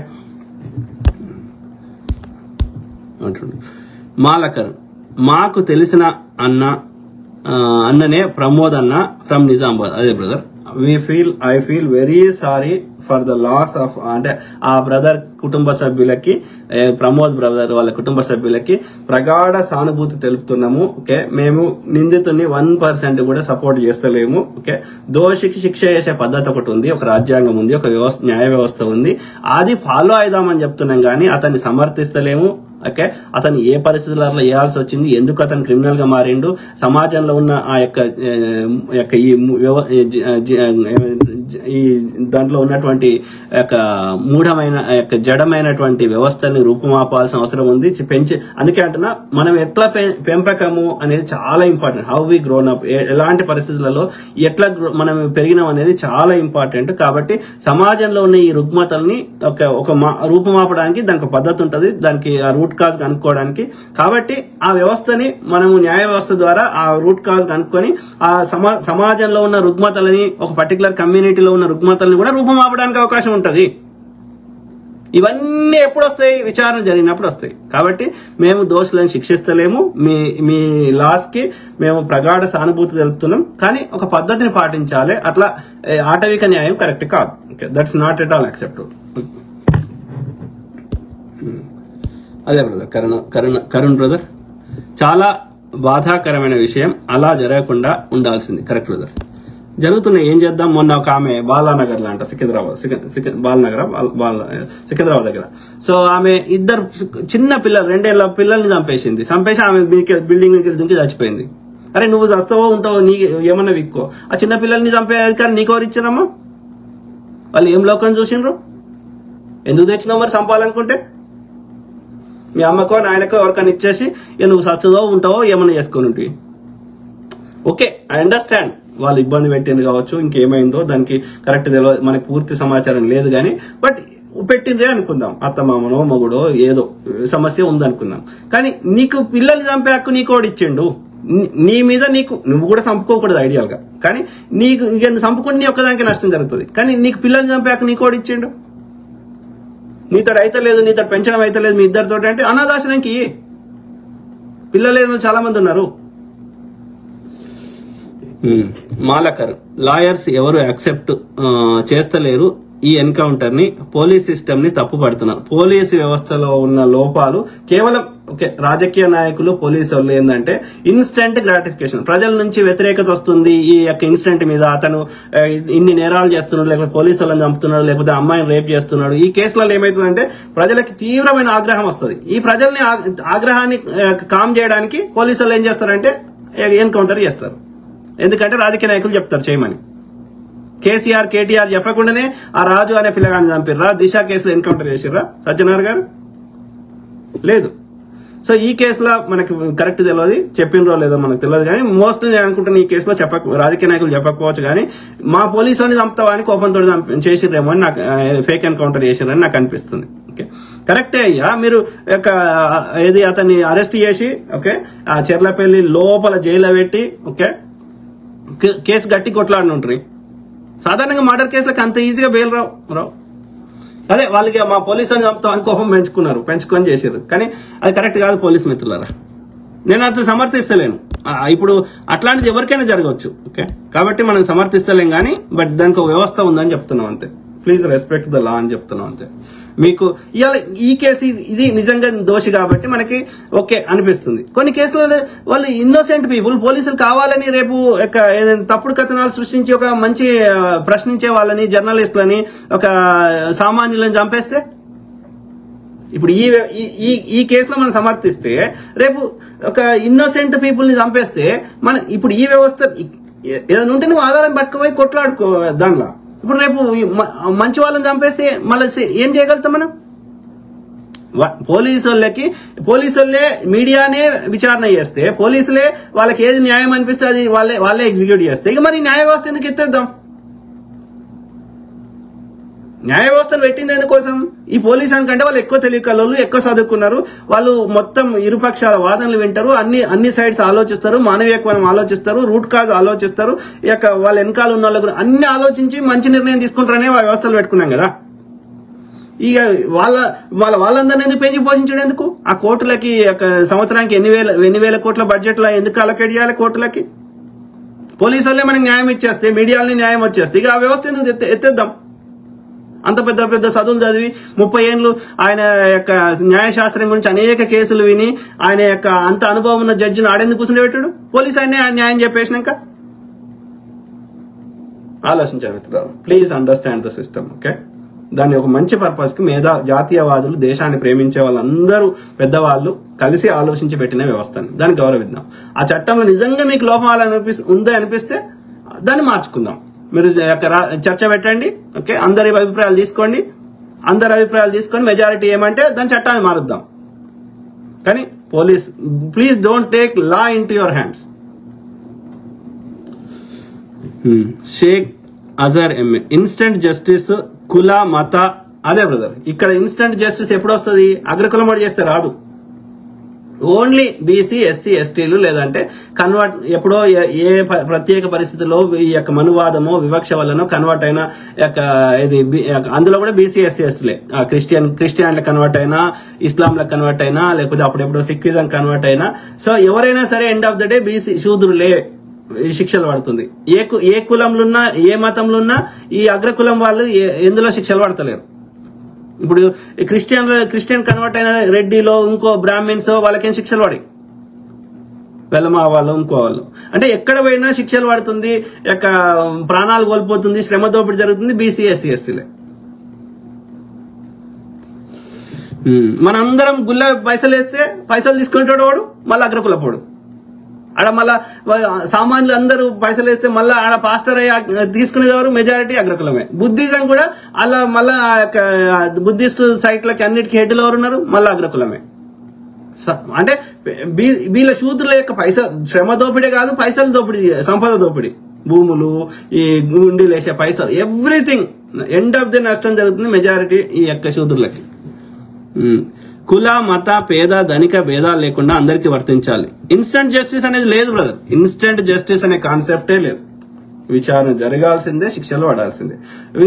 ఆ యొక్క ఏది దానికి ఒక టైంలో ఇంకోటి కావాలనుకుంటే ఒక టైం బౌండ్ పెట్టవచ్చు. With in 6 months, 1 year, 2 years లోపలన విచారణ జరగాలి. అట్లాంటివి ఏమైనా కోరుకోవాలంటే న్యాయ వ్యవస్థలు ఏమంటారు, మాకు ఇన్ని కేసులు పెండింగ్ ఉన్నాయి, మాకు ఇంకా ఎక్కువ మంది న్యాయవాదులను హైర్ చేసుకోవాలి, ఇవన్నీ ఉంటాయి, మరి జీతాలు ఇవ్వాలి. సో అది సిస్టమ్. సో తక్షణ న్యాయం అనేది పేదవాళ్ళ కోసం ఎవరికీ లేదు బ్రదర్. తక్షణ న్యాయం అనే కాన్సెప్టే లేదు. Okay, there is no instant thing. You have to respect the law. Rajesh Mamidipalli brother, నేను ముఖ్యంగా భారతదేశంలో గమనించింది ఏంటంటే, ఏ చిన్న విషయమైనా కూడా ప్రభుత్వం, ముఖ్యమంత్రి అని మాట్లాడతారు. దానికి సంబంధించిన సిటీ గాని, నగరం గాని, మేయర్ ఇలాంటి హైరార్కీ ఉంటుంది అని మరి తెలియదా? లేకపోతే ప్రజలు నాకు అర్థం కాదు బ్రదర్. అమెరికాలో ఎంతో పెద్ద విషయం అయితే తప్ప గవర్నర్ ప్రెసిడెంట్ దగ్గరికి పోయి ఆరోపణలకు గానీ దేనికైనా ఆ సిటీలో కమిషనర్, పోలీస్, అదే బ్రదర్. ఎందుకంటే ఇంతకుముందు చెప్పినట్టు అవి ఇండిపెండెంట్ గా పనిచేయాల్సిన వ్యవస్థలు ఇండిపెండెంట్ గా పనిచేయాలి కాబట్టి అందులో ఆ యొక్క ఇది రాష్ట్ర స్థాయి వ్యక్తులు ఇన్వాల్వ్ అయి చేసేది ఏమి లేదు కాబట్టి, కాబట్టి వాళ్ళు బడ్జెట్ రిలేటెడ్ ఏదైనా పెద్ద ఉంటే తప్ప, వాళ్ళ పరిధిలో వచ్చేటి ఉంటే తప్ప మిగతా అన్ని వాళ్ళ పరిధిలోకి రావు కాబట్టి వాళ్ళు ఏం చేయలేరు. అర్థమైందా? సో వాళ్ళ పరిధిలోకి రానప్పుడు వాళ్ళు ఎట్లా చేయగలుగుతారు? ఎవరి పరిధిలో ఉంటే వాడు చేయాలి. వాడు చేయకపోతే నువ్వు న్యాయం కోసం కోర్టుకు పోవచ్చు. సో కాబట్టి వాళ్ళ పరిధిలోకి వచ్చినవి మాత్రమే వాళ్ళు ఏ డెసిషన్ తీసుకోగలుగుతారో అవి మాత్రమే వాళ్ళని ప్రశ్నించాలి. సో మన దగ్గర ఉన్న వ్యవస్థలు ఏంటి అంటే, నాకున్న అవగాహన ప్రకారం ఇప్పుడు నువ్వు అంటున్న సిటీ ఏవైతే ఉన్నాయో, మున్సిపాలిటీ, జిహెచ్ఎంసీ, ఇవేవి ఉన్నా సరే వాళ్ళు పని చేయకపోతే వాళ్ళని తీసేసే అధికారం కానీ, వాళ్ళని ఆ యొక్క చట్టాలను మార్పు చేసే అధికారం కానీ, ఎక్కువ అధికారాలు మనది కేంద్రీకృతమై, ఇక్కడేమో అధికారాలు వికేంద్రీకృతమైనవి. ఏది ఈ డెవలప్ నేషన్స్ లో, అమెరికాలో ఎగ్జాంపుల్. సో కానీ ఇండియాలో ఏంటంటే అన్ని అధికారాలు ముఖ్యమంత్రి కానీ, ప్రధానమంత్రి, కేంద్ర స్థాయిలో అయితే ప్రధానమంత్రి, రాష్ట్ర స్థాయిలో అయితే ముఖ్యమంత్రి చేతిలో పెట్టిరు అన్నట్టు. అంటే ఎవడు ఏ తప్పు చేసినా, వాడు ఫుడ్ పాయిజన్ చేసినా వాడిని తీసేసే అధికారం ముఖ్యమంత్రికి ఉంది. లేకపోతే ఆడ కొత్త చట్టం తెచ్చే అధికారం ఉంది. అన్ని అధికారాలు ఒక్కటే దగ్గర పెట్టారు కాబట్టి ముఖ్యమంత్రిని అంటున్నారు. సో ముఖ్యమంత్రి గారు ఏం చేయాలి? తప్పదు. ఓకే, సో ఆయన ఏదైనా ఇన్సిడెంట్ జరిగినప్పుడు ఒకటి జరగకుండా చేయాలి. ఆ శాఖ మంత్రి ఉంటాడు, వాళ్ళని అధికారాలు వికేంద్రీకరణ చేసేసి ఆ శాఖలో ఏ లోపం వచ్చినా ఆ మంత్రిని రెస్పాన్సిబుల్ చేయాలి. ఆ మంత్రి సరిగ్గా నిర్వర్తించకపోతే అతను తీసేసి అంటే end of the day entire power is under the control of CM. ముఖ్యమంత్రి గారి చేతిలో ఉంది కాబట్టి ముఖ్యమంత్రి గారిని అంటారు. అంటే అర్థమైంది, నువ్వు సరిదిద్దుకో అని అర్థం. అర్థమైందా? అన్ని ముఖ్యమంత్రి గారికి ముందే తెలియకపోవచ్చు కాబట్టి ఆ ముందే తెలిసే విషయం కానీ, ఆ యొక్క తన అడ్వైజర్స్ ని కానీ అన్ని తనకు ఎట్లా చేస్తే అది బెస్ట్ పని చేస్తుందో ఆ వ్యవస్థలన్నీ నీకు పవర్స్ ఇచ్చినప్పుడు దాన్ని సద్వినియోగం చేసుకోవాలి. రైట్ పర్సన్ ని రైట్ ప్లేస్ లో పెట్టాలి, రైట్ రిపోర్ట్స్ తెప్పించుకోవాలి రైట్ టైంలో. సో దానికి సంబంధించి చట్టాలు మార్చుకోవాలి, జీవోలు చేసుకోవాలి. జీవో చేసే అధికారం వరకు ఉంది ముఖ్యమంత్రి గారికే కదా. సో కేబినెట్ మీటింగ్ పెట్టే అధికారం వరకు ఉంది ముఖ్యమంత్రి గారికి కదా. ఫలానా వారిని తీసేసే అధికారం వరకు ఉంది ముఖ్యమంత్రి గారు. అన్ని మన దగ్గర ఇట్లా సపరేట్ ఎన్నుకుంటలేరు కదా వాళ్ళని. సో కాబట్టి ముఖ్యమంత్రి గారు అంటారు, అంతే, తప్పదుగా. ఓకే, ఇక అన్లెస్ మనం కూడా ఇక్కడ వికేంద్రీకరణ చేసుకుంటే తప్ప. ఆ వికేంద్రీకరణ ఎందుకు ఉంది అక్కడ అంటే, అధికార వికేంద్రీకరణ లేదు మన దగ్గర. ఓన్లీ ఆ ముఖ్యమంత్రి గారు చెప్పింది పాటించడానికి మాత్రమే అది ఆ యొక్క వ్యవస్థ, అతను చేసిన పాలసీ కానీ ఏదైనా ఇంప్లిమెంట్ చేయడానికి ఏర్పరచుకునే వ్యవస్థలు తప్ప వాళ్ళకి స్వతంత్ర అధికారాలు లేవు మన దగ్గర. ఎనీ వ్యవస్థ, జిహెచ్ఎంసీ కానీ అన్ని పవర్స్ ఈ ఒక్కరి దగ్గరనే ఏకీకృతమైనాయి కాబట్టి ముఖ్యమంత్రి గారిని అంటారు. అన్నప్పుడు ఆయన తన అధికారాన్ని కరెక్ట్ గా మేనేజ్ చేస్తూ అతని నిర్ణయాలు తీసుకోవాలి అంటారు, ముఖ్యమంత్రి గారిని అంటారు. మన వ్యవస్థ అట్లుంది. సిటీలో కమిషనర్, పోలీస్, అదే బ్రదర్, పోలీస్ ఇప్పుడు డీజీపీని తీసేసే అధికారము, నియమించే అధికారం, ప్రధాన పోలీస్ అధికారిని తీసేసే అధికారం ఎవరి దగ్గర ఉంది? ముఖ్యమంత్రి గారి దగ్గరనే ఉంది కదా. ఇక్కడ అట్లా లేదు కదా. ఇక్కడ ప్రజలు ఎన్నుకుంటారు కదా. లేదంటే ఆ సిటీ కౌన్సిల్ మెంబర్స్ ఎన్నుకుంటారు కదా. మన దగ్గర అట్లా లేదు కదా, ఎవరికి ఏ అధికారాలు లేవు కదా, అన్ని ముఖ్యమంత్రి శైలినే ఉన్నాయి కదా. కాబట్టి తప్పదు, ముఖ్యమంత్రి గారిని అంటారు. అన్నప్పుడు ఆయన తెలివి కలవాడైతే సరైన మీటింగ్ పెట్టి ఇట్లాంటి పునరావృతంగా ఉండడానికి పోలీస్ అధికారులతోటి ఆ సంబంధించిన ఎక్స్పర్ట్స్ తోటి మాట్లాడి ఈ వేరే దేశాలు ఎట్లా ఇంప్లిమెంట్ చేస్తారు, మనం ఏం చేద్దాం, ఇట్లాంటి కాకుండా ఉండాలంటే అందరి ఆలోచనలు, సామాజిక కార్యకర్తలు ఆల్ పార్టీ మీటింగ్ పెట్టి, లేకపోతే అసెంబ్లీలో చర్చ పెట్టి, లేకపోతే అందరి యొక్క మీద అందరి సలహాలు తీసుకొని ఎక్స్పర్టీస్. సో అట్లా కొత్త చట్టం తెస్తావా, లేకపోతే అధికారిని మారుస్తావా, ఏం చేస్తే అది వర్కౌట్ అవుతుందో, మెజారిటీ ప్రజలు ఏం చెప్పారో, అది ఏది మేక్ సెన్స్ ఉందో అది ఇంప్లిమెంట్ చేయి. శ్రీనివాస్ నేత వీరభత్తిని, జపాన్ లో దొంగలు కూడా చిన్నగానే ఉంటారుగా. లేదు బ్రదర్, ఫిజికల్ నేనేం చెప్తున్నా, you misunderstanding the concept. Okay, నేనేమంటున్నా, శ్రీనివాస్ నేత జపాన్ లో వేరే దేశపోని కూడా అరెస్ట్ చేస్తారు కదా, వాళ్ళ దేశపోని అరెస్ట్ చేయరు కదా. థాయిలాండ్ పోతారు మన వాళ్ళు, ఇండియన్స్ ఎంతో మంది పోయి, ఇప్పుడు బీజేపీ చెందినవాడు ఆయన పేరు ఏదో ఉండి, అదేదో కొమట ఆయన పేరు ఏదో ఉంది. సో పెద్ద పెద్దలను కూడా అరెస్ట్ చేస్తారు కదా. నేను అట్లా అంటలేను, నేను ఏమంటున్నా అంటే ఒకసారి గన్నులు వచ్చినాక ఫిజికల్ స్ట్రెంత్ తోటి పెద్దగా పని లేకుండా పోయింది. గన్ను ఎట్లా వాడడం తెలిస్తే సరిపోతుంది. ఓకే, కాబట్టి ఫిజికల్ స్ట్రెంత్ కాదురా అయ్యా పోలీస్ రిక్రూట్మెంట్ లో చూడాల్సింది. ఓకే, మనకు కావాల్సింది ఇంటెలిజెన్స్ అవసరము, ఎడ్యుకేషన్ అవసరము. ఓకే, ఒక సిచ్యువేషన్ ఎట్లా హ్యాండిల్ చేయాలి, ప్లస్ తను ఎట్లా కాపాడుకోవాలి, వేరే వాళ్ళని ఎట్లా కాపాడుకోవాలి, ఒక ఫోన్ చేయగానే విత్ ఇన్ 5 minutes లో ఇన్సిడెంట్ అది నేరం జరగకముందే కాపాడడానికి కావాల్సిన వ్యవస్థలు, ఇన్ఫ్రాస్ట్రక్చర్, రోడ్లు ఏర్పాటు చేసుకోవాలని అవసరం ఉంది. ఒక అభివృద్ధి దేశంలో ఎట్లా చేస్తున్నారు పోలీసులు, దాన్ని మనం పాటించాలని చెప్తున్నా. కానీ నువ్వు దొంగలు చిన్నగా ఉన్నారు, నేను అట్లా చెప్తలేను. ఏమంటే గన్ వచ్చినాక ఫిజికల్ స్ట్రెంత్ తోటి పని లేకుండా పోయిందని చెప్తున్నా అంతే. మైండ్ ఎక్కువ అవసరము ఫిజికల్ కంటే అని చెప్తున్నా. కాబట్టి మన దగ్గర ఇంకా 10వ తరగతి చదివిన వాళ్ళని, వాళ్ళు ఫిజికల్ గా ఫిట్ ఉన్న వాళ్ళని, చెస్ట్ ఇంత ఉబ్బిన వాళ్ళని కాలనే తీసుకుంటున్నారు. No use. చదువుకుని గ్రాడ్యుయేట్ కావాలి ఎవరైనా, చిన్న పోలీస్ అయినా, కానిస్టేబుల్ కూడా గ్రాడ్యుయేట్ కావాలి.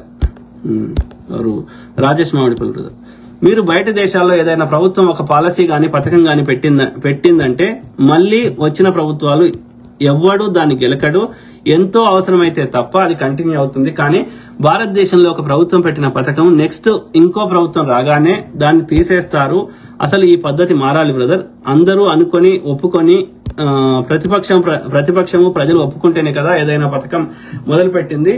అదే పథకం వేరు, పథకాలు వేరు, చట్టాలు వేరు, రెండింటిని కలపొద్దు. ఇప్పుడు కేసీఆర్ గారు ఏదో పథకం తెచ్చారు, జ్యోతియో దీపమో ఏదో తెచ్చారు, మోడీ ఇంకోటి తెచ్చిండు. అదేంది, అది వాళ్ళ ఎన్నికల మేనిఫెస్టో, వాళ్ళు ఎన్నికలు ఇచ్చిన హామీలు, ప్రజలు వేసిన ఓట్లు. సో అది వేరు కదా. పైసలు వంచేబట్టే కార్యక్రమాలు వాళ్ళకి ఎవరి ప్రభుత్వానికి నచ్చిందో అది చేసుకుంటాడు కదా, అది వేరు. ఓకే, ఇప్పుడు ఒక చట్టం తెచ్చినావు. ఓకే, ఇప్పుడు జీవో అంటే మళ్ళీ ఈజీ అయిపోయాయి, అడ్డదారి అయిపోయాయి. జీవోని కూడా ఇష్టం ఉన్నట్టు మార్చుకో, ఎనీ టైం మార్చుకునే అధికారం ఉంది. కానీ ఒక చట్టం తెచ్చినాం అనుకో, ఇప్పుడు రాజ్యాంగంలో ఒక చట్టం రాసినాం అనుకో, దాని ఇష్టం ఉన్నట్టు ఎప్పుడు పడితే అప్పుడు ఇష్టం ఉన్నట్టు మార్చుకోవడానికి ఉండదు, అంత ఈజీ ఉండదు. లేదు, ఇప్పుడు బీజేపీ ఏదైనా చట్టం తెస్తుంటే కొట్లాడుతున్నాం కదా. ఇప్పుడు ట్రిపుల్ తలాక్ తెచ్చారు, ఇంకోటి ఏదో తెచ్చారు, అడ్డదారులు తెస్తున్నాడు, వాళ్ళు మెజారిటీ ఉందని. కానీ మనం అయినా కొట్లాడుతున్నాం కదా. దాన్ని రైతుల నల్ల చట్టాలు తెస్తే వ్యతిరేకించినాం కదా. సో చట్టాల గురించి వ్యతిరేకిస్తాం, కానీ పైసలు వంచి పెట్టే కార్యక్రమాలు అది ప్రభుత్వ పథకము. ప్రభుత్వం బడ్జెట్ వాడికి ఇప్పుడు వాడు ఏవైతే హామీలు ఇచ్చిండో అవి నెరవేర్చకపోతే వాడినే అంటాం కదా. వాడు ఇచ్చిన హామీల మీదనే ప్రజలు ఓట్లేసారు కదా. ఇప్పుడు ట్రంప్ గారు ఉన్నారు, ఏది ఆ యొక్క ఇల్లీగల్ ఇమిగ్రెంట్స్ ఎలగొడతాము, ఇట్లాంటి హామీలు ఇస్తేనే కదా ప్రజలు ఓట్లేసారు. సో ఆయన ఇచ్చిన హామీలు నెరవేర్చకపోతే, ఇప్పుడు మరి దానికి తగ్గట్టుగా ఆయన చేయకపోతే మళ్ళీ ఆయన మోసం చేసిండు అంటారు కదా ప్రజలు. సో కాబట్టి పథకాలు మార్చే అధికారం ఉంటది, ఎందుకంటే ఆ బడ్జెట్ ని తను ఇచ్చిన హామీల ప్రకారం ఇది ఉంటది. కానీ అవి మారుస్తారు, కానీ చట్టాలని అంత ఈజీగా మన దగ్గర కూడా మార్చలేరు. మార్చాలంటే చట్టసభలో చర్చలు జరుగుతాయి, మెజారిటీ యొక్క అన్ని పార్టీలకు ఏదైనా దానికి నీకు ఫుల్ మెజారిటీ లేదనుకో చట్టం పాసే కాదు. ఇలా పాస్ కావాలంటే కూడా కొన్ని ప్రత్యేక సందర్భాల్లో సొంత పార్టీ వాళ్ళు కూడా నీకు అది సపోర్ట్ చేయకపోతే బిల్లులు వీగిపోతున్నాయి, ఎన్నో జరుగుతున్నాయి కదా. సో కాబట్టి చట్టం మార్చడం అంత ఈజీ కాదు మన దేశంలో ఇక్కడైనా. ఈ పథకాలు డెఫినెట్లీ ఎవడు వస్తే వాడికి కంప్లీట్ గా మార్చుకునే ఫ్రీడమ్ ఉంది. ఓకే, ప్రతిపక్షం ప్రజలు ఒప్పుకుంటేనే కదా ఏదైనా పథకం వేరు బ్రదర్. రెండు పథకం వేరు. పథకం అంటే పైసలు చేసే కార్యక్రమాలు, పైసల్ని ఎట్లా ఏం చేద్దాం. ఓకే, ఉద్యోగాలు ఇద్దామా, ఇన్ఫ్రాస్ట్రక్చర్ బిల్డ్ చేద్దామా, లేకపోతే పైసల్ని ఎట్లా స్పెండ్ చేద్దాం, లాంగ్ టర్మ్ చేద్దామా, షార్ట్ టర్మ్ చేద్దామా, కొంచెం చిల్లర వంచి పెట్టి దోసుకుందామా. ఇక అది బడ్జెట్ అనేది ప్రతి సంవత్సరం మారుతుంది. ఈ సంవత్సరం పెట్టిన బడ్జెట్ లో ఉండే ప్రయారిటీస్ నెక్స్ట్ ఇయర్ లో ఉండే బడ్జెట్ ప్రయారిటీస్ మారొచ్చు ఇక్కడైనా అక్కడైనా. కాబట్టి పథకం వేరు. చట్టం గురించి అడుగు. చట్టము అంటే ప్రజలు ఎలాంటిది పాటించాలి, రోడ్డు మీద ఎంత స్పీడ్ పోవాలి, ఇంకోటి అంత ఈజీగా ఇక్కడ మార్చరు అక్కడ మార్చరు.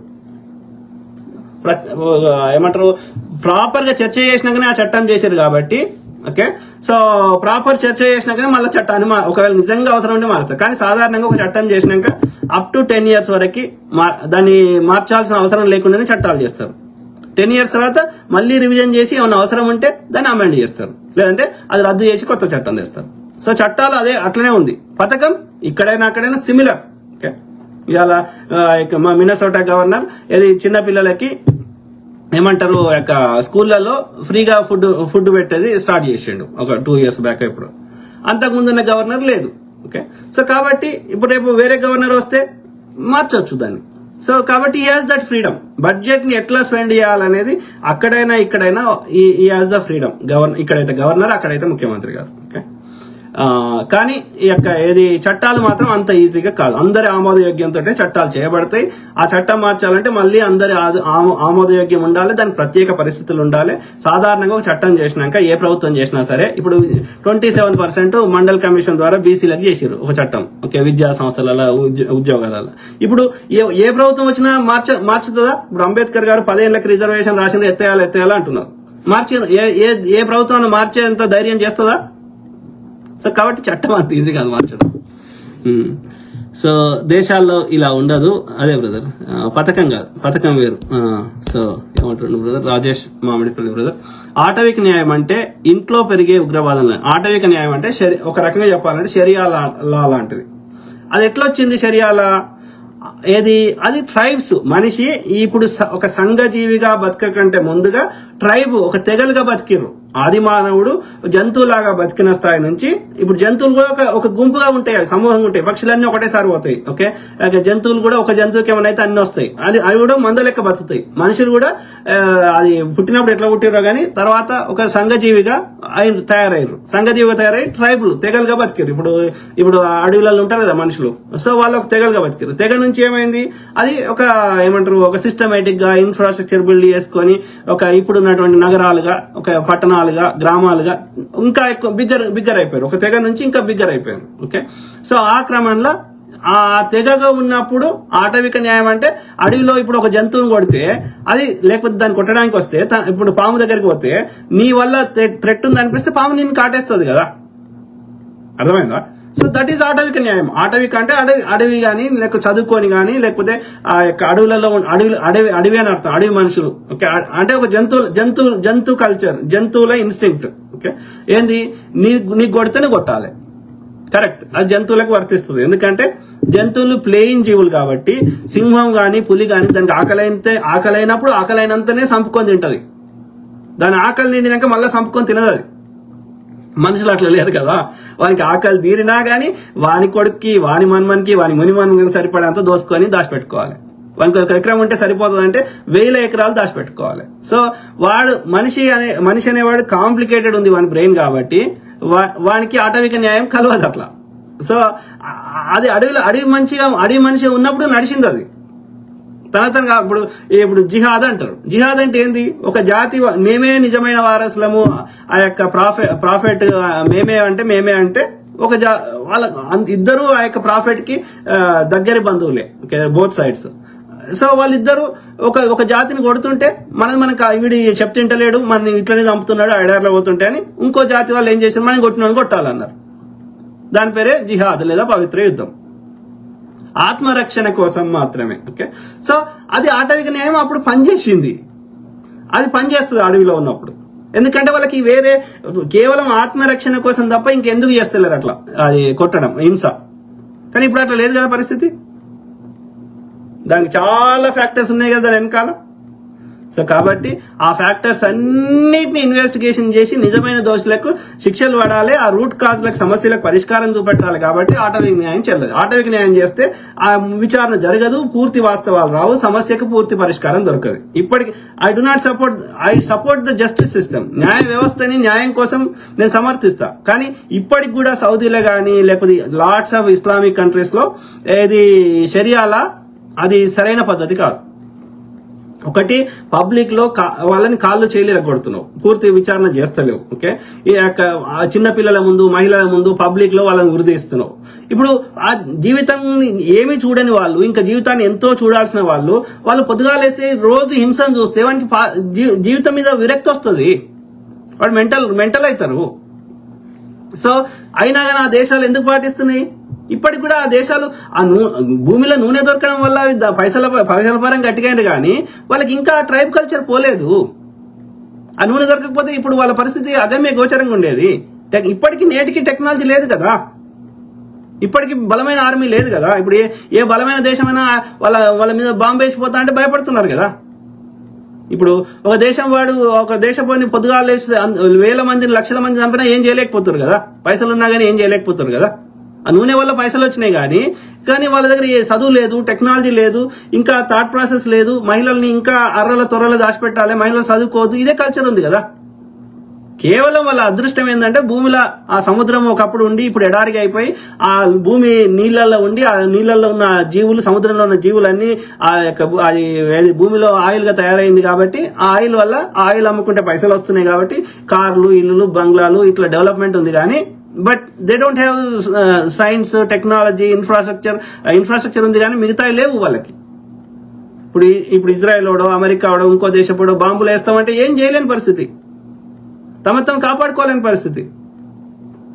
సో కాబట్టి ఆ ట్రైబ్ కల్చర్ ని వాళ్ళకు కూడా కరెక్ట్ కాదు. ఇప్పుడు తాలిబాన్లు మహిళలకి 0% ఫ్రీడమ్. ఇంత పెద్ద ఇరాన్ దేశము అన్ని ఉన్నా కానీ మహిళల్ని అన్ని రకాలుగా రెస్ట్రిక్షన్ చేస్తున్నారు. ఎందుకు వచ్చింది అది? Lakh of education, lack of understanding, lack of bigger thinking. So same thing with this ఆటవిక న్యాయం. కరెక్ట్ కాదు. ఓకే, నిజమైన న్యాయం కావాలి మనకి, ఆటవిక న్యాయం వద్దు. ఓకే, దాని విషయాన్ని పూర్తి అవగాహన చేయాలి. దానికి రూట్ కాజ్ కి సమస్యకు పరిష్కారం చూపెట్టాలి. వాళ్ళ వెనకాల ఉన్న అందరి దోషులకు శిక్షలు పడాలి. అంటే ఇప్పుడు మనం పెట్టుకునే వ్యవస్థనే కరెక్ట్, అది ఆటవిక న్యాయం కరెక్ట్ కాదు.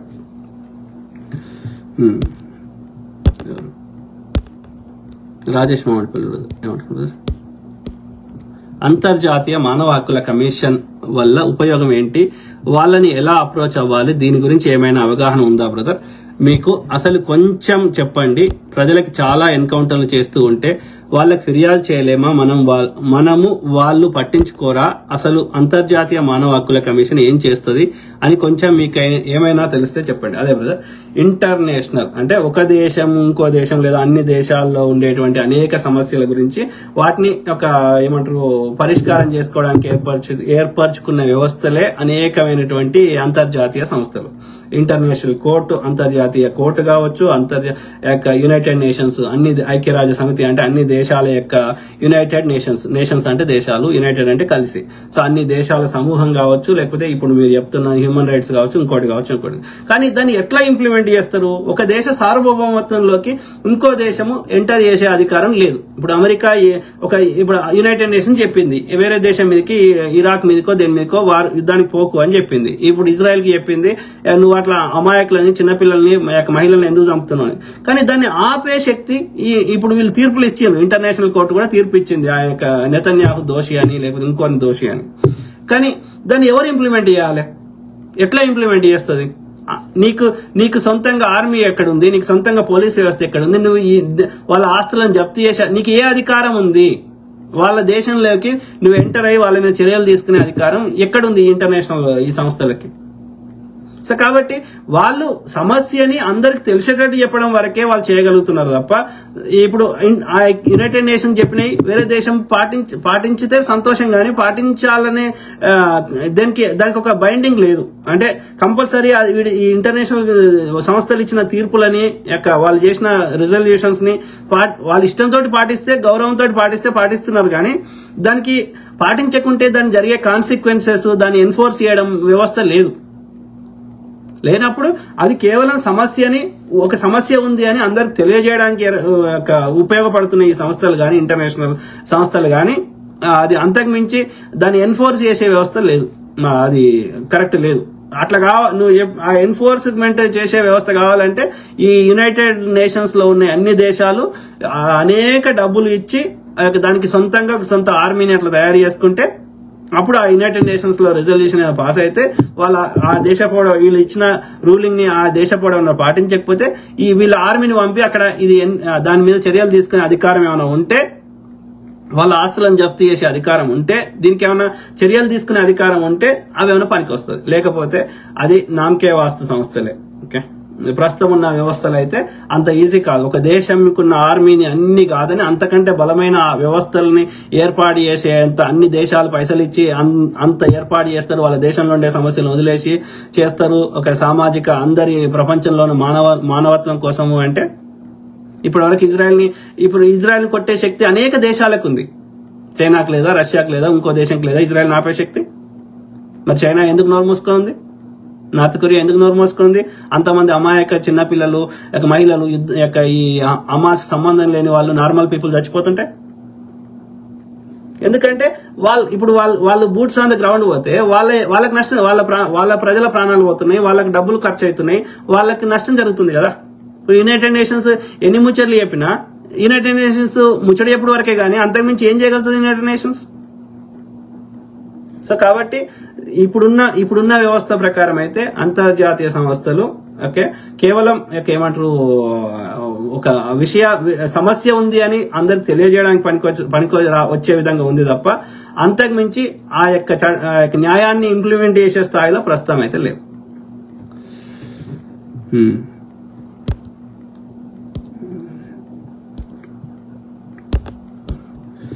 Sogara Begum, very good, very true brother. Thank you sister.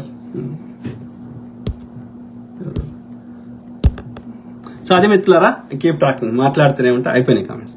So మాట్లాడుతూనే ఉంటా, ప్రతి అంశం మీద అవగాహన చేస్తా, అట్లనే మీ తరఫున వాయిస్ ఇస్తా. ఓకే, అందరూ బాగుండాలి, అందులో మనం ఉండాలి. Okay, God bless all, take care and have a good night.